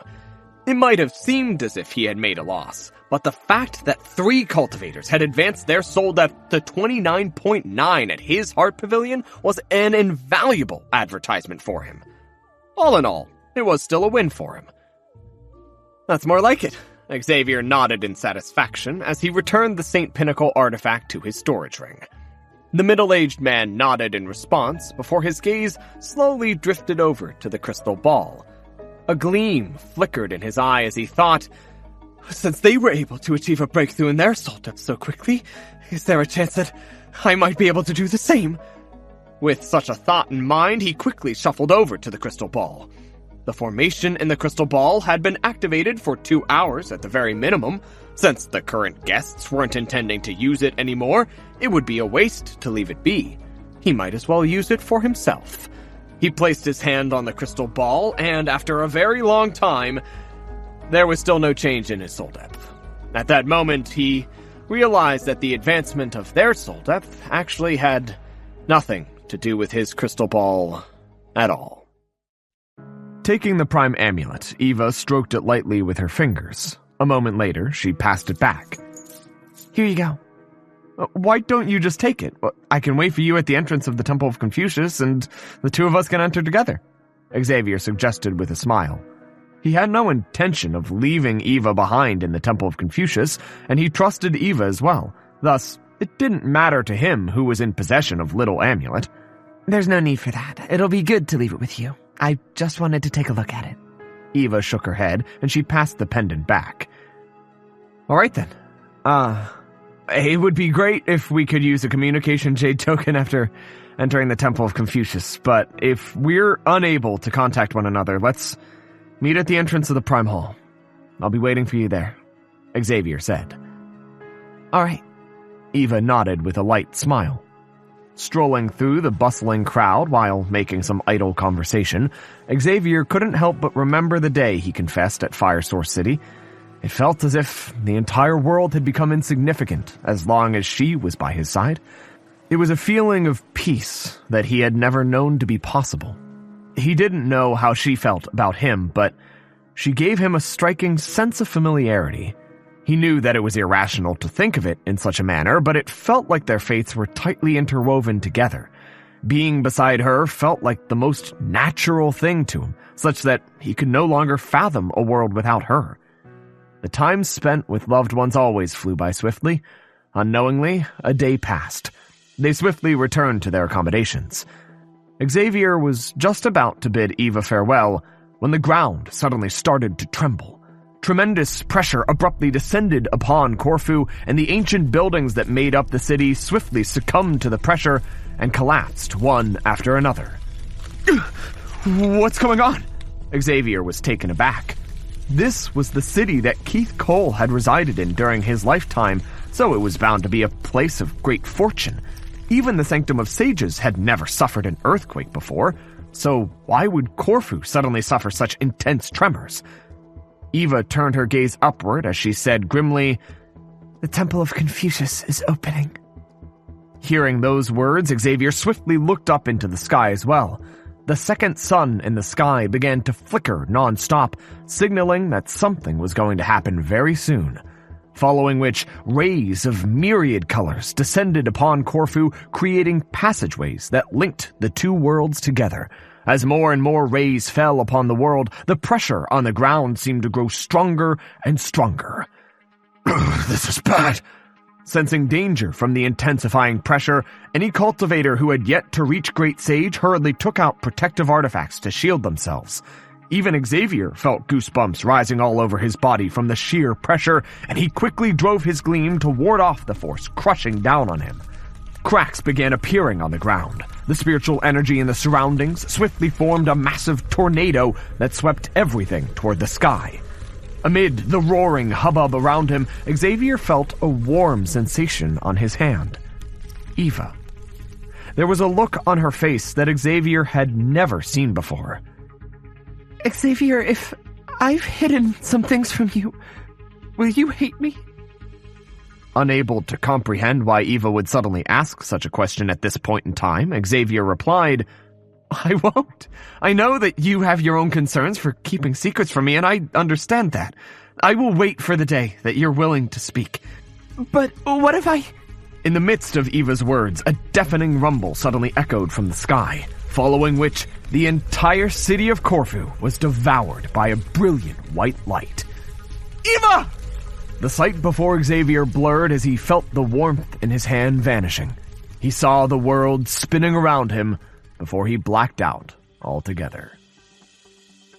When Xavier opened his eyes, he was already in the midst of a vast mountain range. He was completely surrounded by tall grass that seemed to stretch all the way to the horizon. Eva! Xavier quickly got up and frantically searched his surroundings. However, not a single person was in sight. Although Xavier was stunned for a moment, realization soon struck him. Seems like the Temple of Confucius has opened, and we've all been randomly teleported in. It was just a moment ago that he'd still been in the Matthews clan's residence in Corfu, but in the blink of an eye, he was already in the midst of a mountain range. At the same time, the young woman, whose hand was locked together with his, had vanished as well. It was apparent that he had been teleported away by some formidable force. Without any doubt, it was clearly the doing of the Temple of Confucius. Everyone who had been in Corfu should have been teleported to a random location in the temple.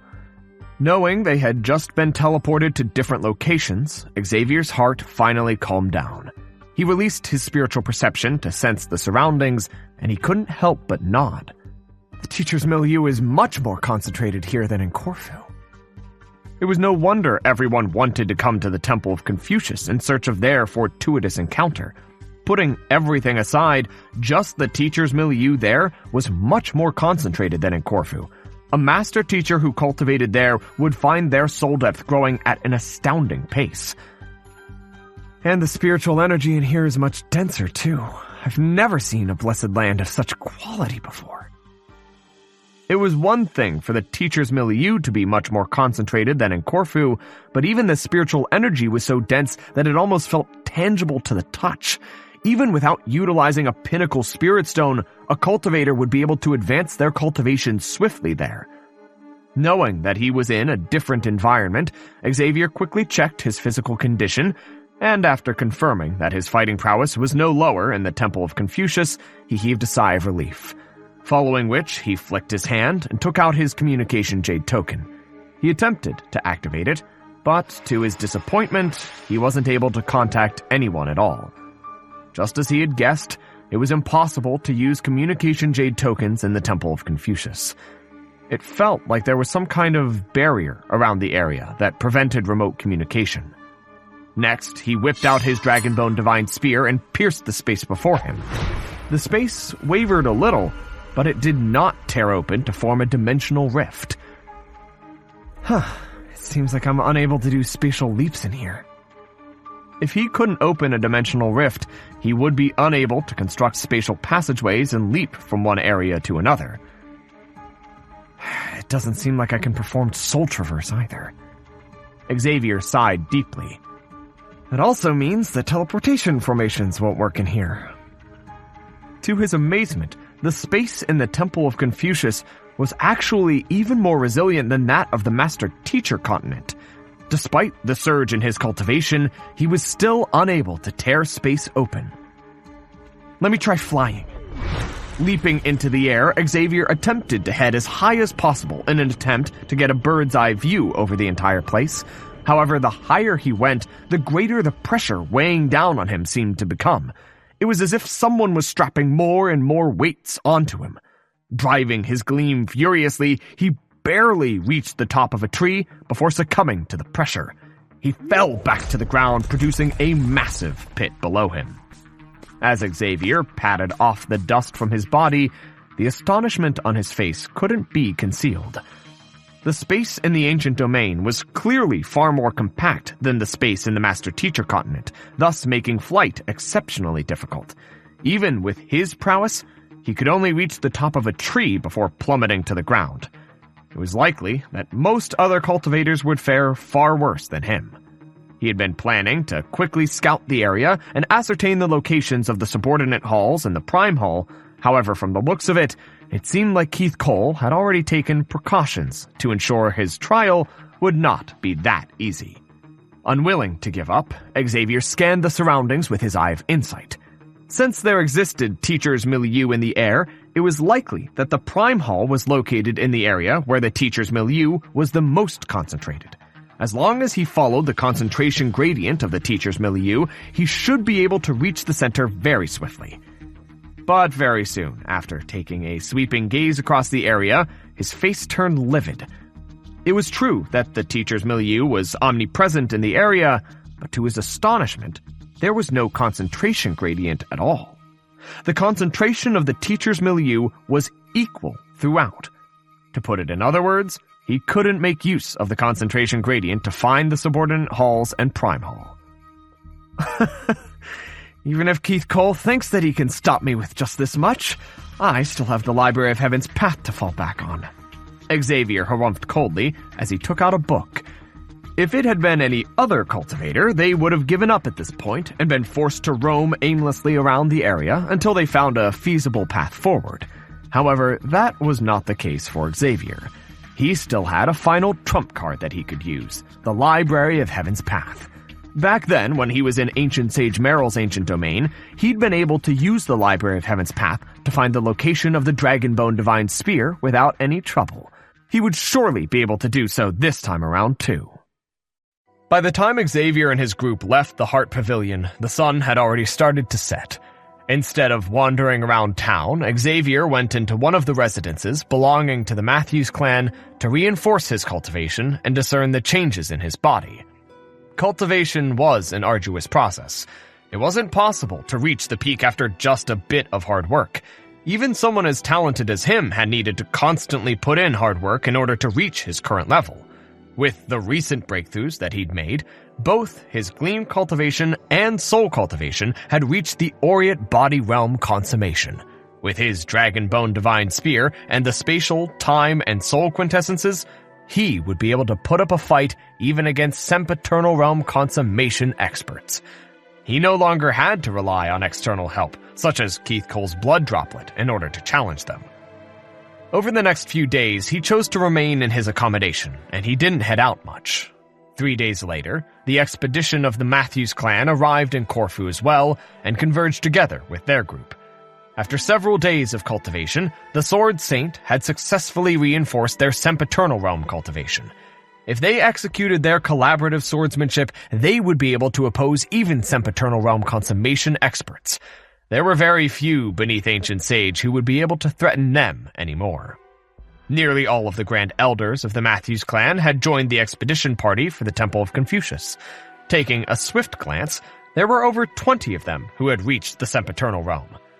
As expected of the #1 sage clan of the Master Teacher continent, its roots sure did run deep.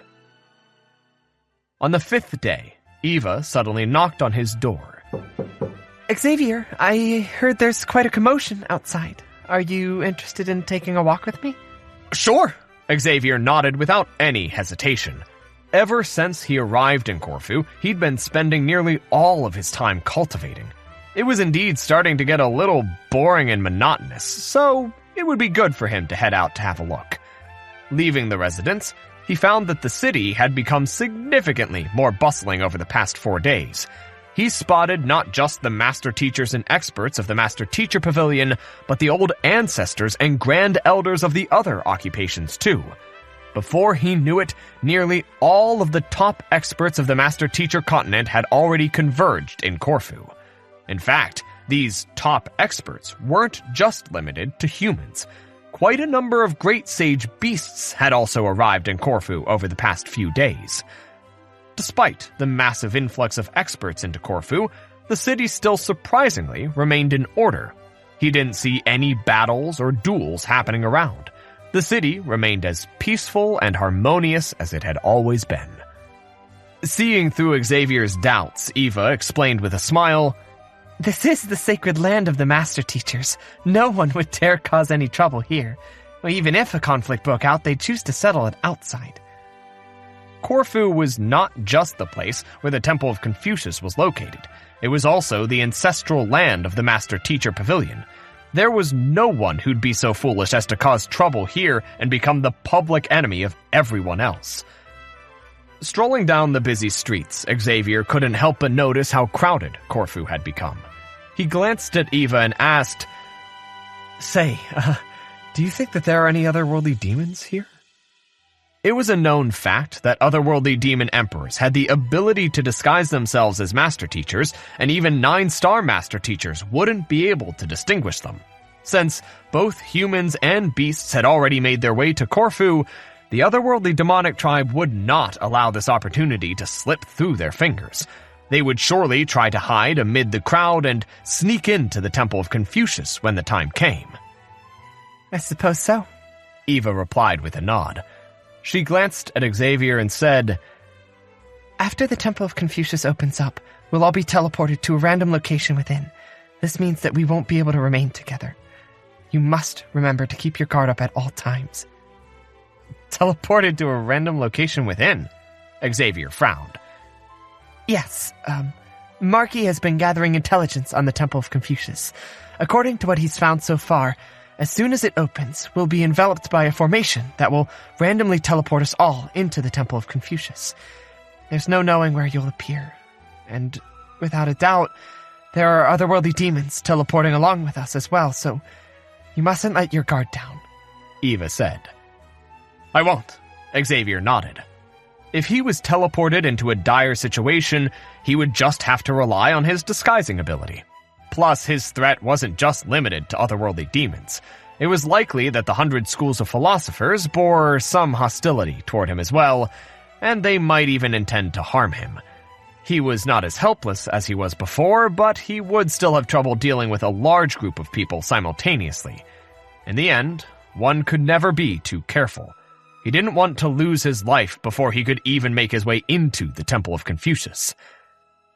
Eva hesitated for a moment before taking off the pendant around her neck and passing it over to Xavier. This pendant was given to me by my father. It should be able to save you if you meet with any danger. The exterior of the pendant resembled crystal, but its interior was the color of fresh blood. It was an exquisite artifact. Xavier looked at the pendant that Eva was passing to him with a doubtful expression. He knew that there would be dangers lurking within the Temple of Confucius, but he did possess fighting prowess comparable to sempiternal realm consummation experts. Even if someone intended to harm him, he had the strength to protect himself.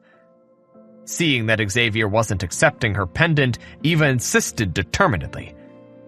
Take it. We don't know what lies within the Temple of Confucius, so the only thing that we can do is take as many precautions as possible. I know that you aren't too worried about your safety, but if an otherworldly demon successfully achieves a breakthrough to Ancient Sage inside, and your identity is exposed to them by some chance, you'll be in great danger. The identity that she was referring to was, of course, Celestial Master Teacher. Hearing those words, Xavier fell silent. There was some sense to what Eva was saying. Ancient sages were forbidden from entering the depths of the Temple of Confucius, and no one had successfully made a breakthrough to the Ancient Sage realm for the past 10,000 years. However, there was a great possibility that there might be an artifact within the Temple of Confucius that would allow one to take that final step forward. If that artifact fell into the hands of the otherworldly demons, it could end really badly. It would still be fine if the otherworldly demons were oblivious to Xavier's identity as a Celestial Master Teacher, but if they somehow learned of that matter, there was no doubt that Xavier would be their priority target. With Xavier's capability, he could still fend off Sempiternal Realm cultivators without any trouble, but when faced with an Ancient Sage, the only option he had was to flee as far as he could. The disparity in their strength was simply too great to even attempt to fight back. Knowing that Eva was worried about him, Xavier took the pendant before asking anxiously, "But if I take your pendant, what about you?" If the pendant truly had the ability to protect him, was it really fine for him to take it?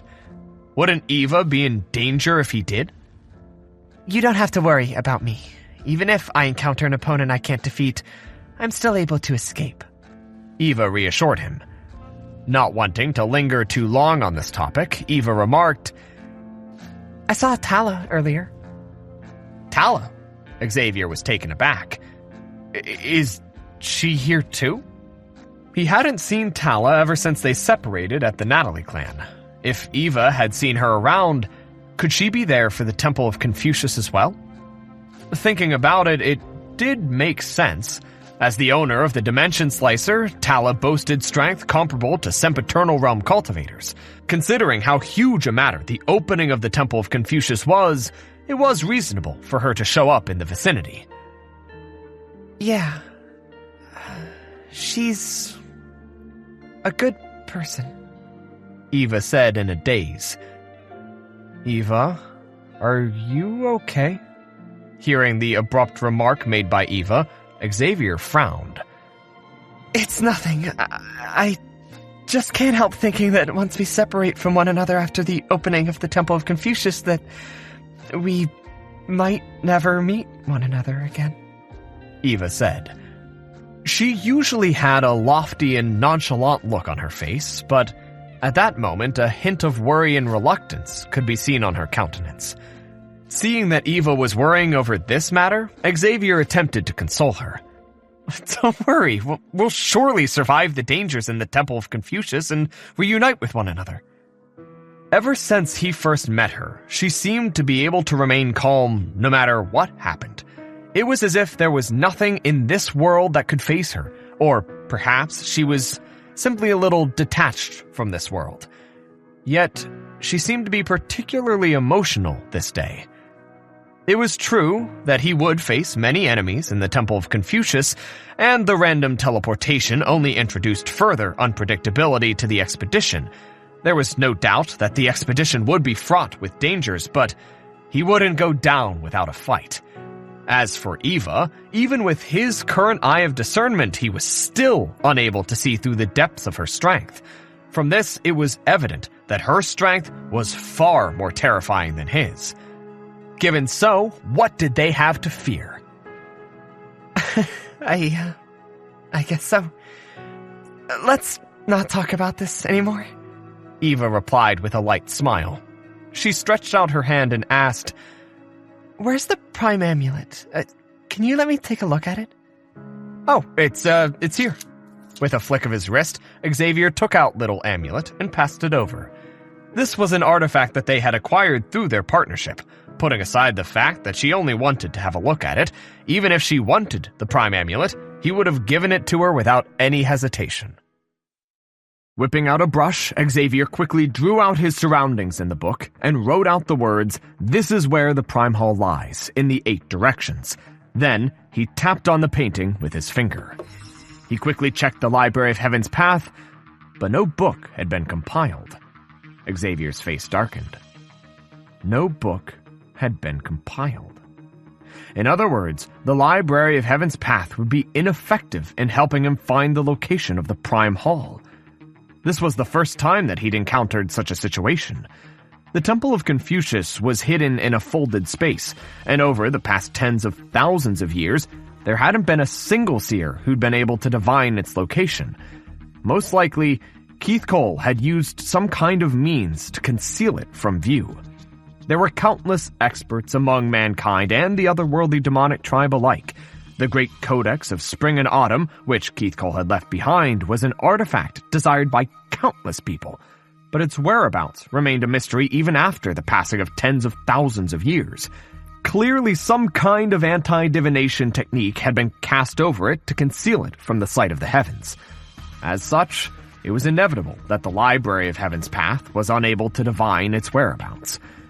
The extent of the capabilities of the Library of Heaven's path was limited by the scope of the heavens. Where the heavens were unable to reach, the Library of Heaven's path would be rendered powerless too. Clearly, the Temple of Confucius was such an existence. With a tap of his finger, Xavier took out the Prime Amulet and asked it, "Little Amulet, where do I have to go to reach the Prime Hall?" Since his other idea did not work, he could at least count on Little Amulet. The Prime Amulet flew into the air and wiggled its body a little before replying, "I can only sense the Prime Hall when we're within 20 miles of the Temple of Confucius. From where we are now, I'm not too sure." It was able to sense the location of the Temple of Confucius, but there was a limit to its range of detection. If it were too far away from the destination, it wouldn't be able to sense its presence. All right then. If you notice anything, send me a telepathic message right away. Seeing that even his last idea wasn't working, Xavier sighed helplessly. As someone who wielded great power on the Master-Teacher continent, he didn't think that he would end up being so helpless in this folded space.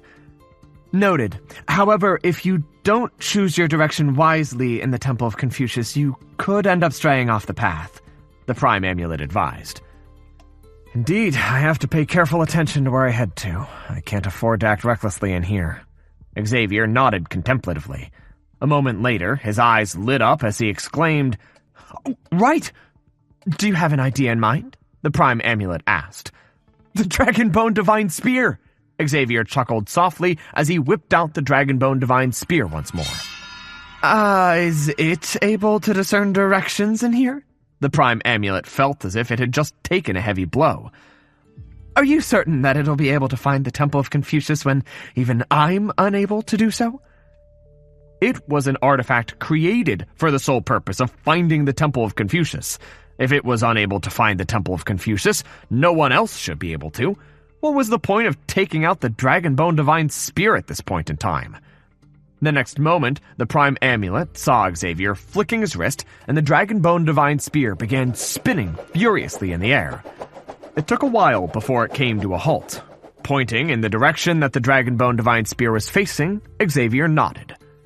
"Let's head that way then." After which, he began making his way over with a confident look on his face. The Prime Amulet and the Dragonbone Divine Spear couldn't believe it. They had both been wondering what kind of ingenious method their master was going to resort to, but who could have expected him to simply bet everything on dumb luck?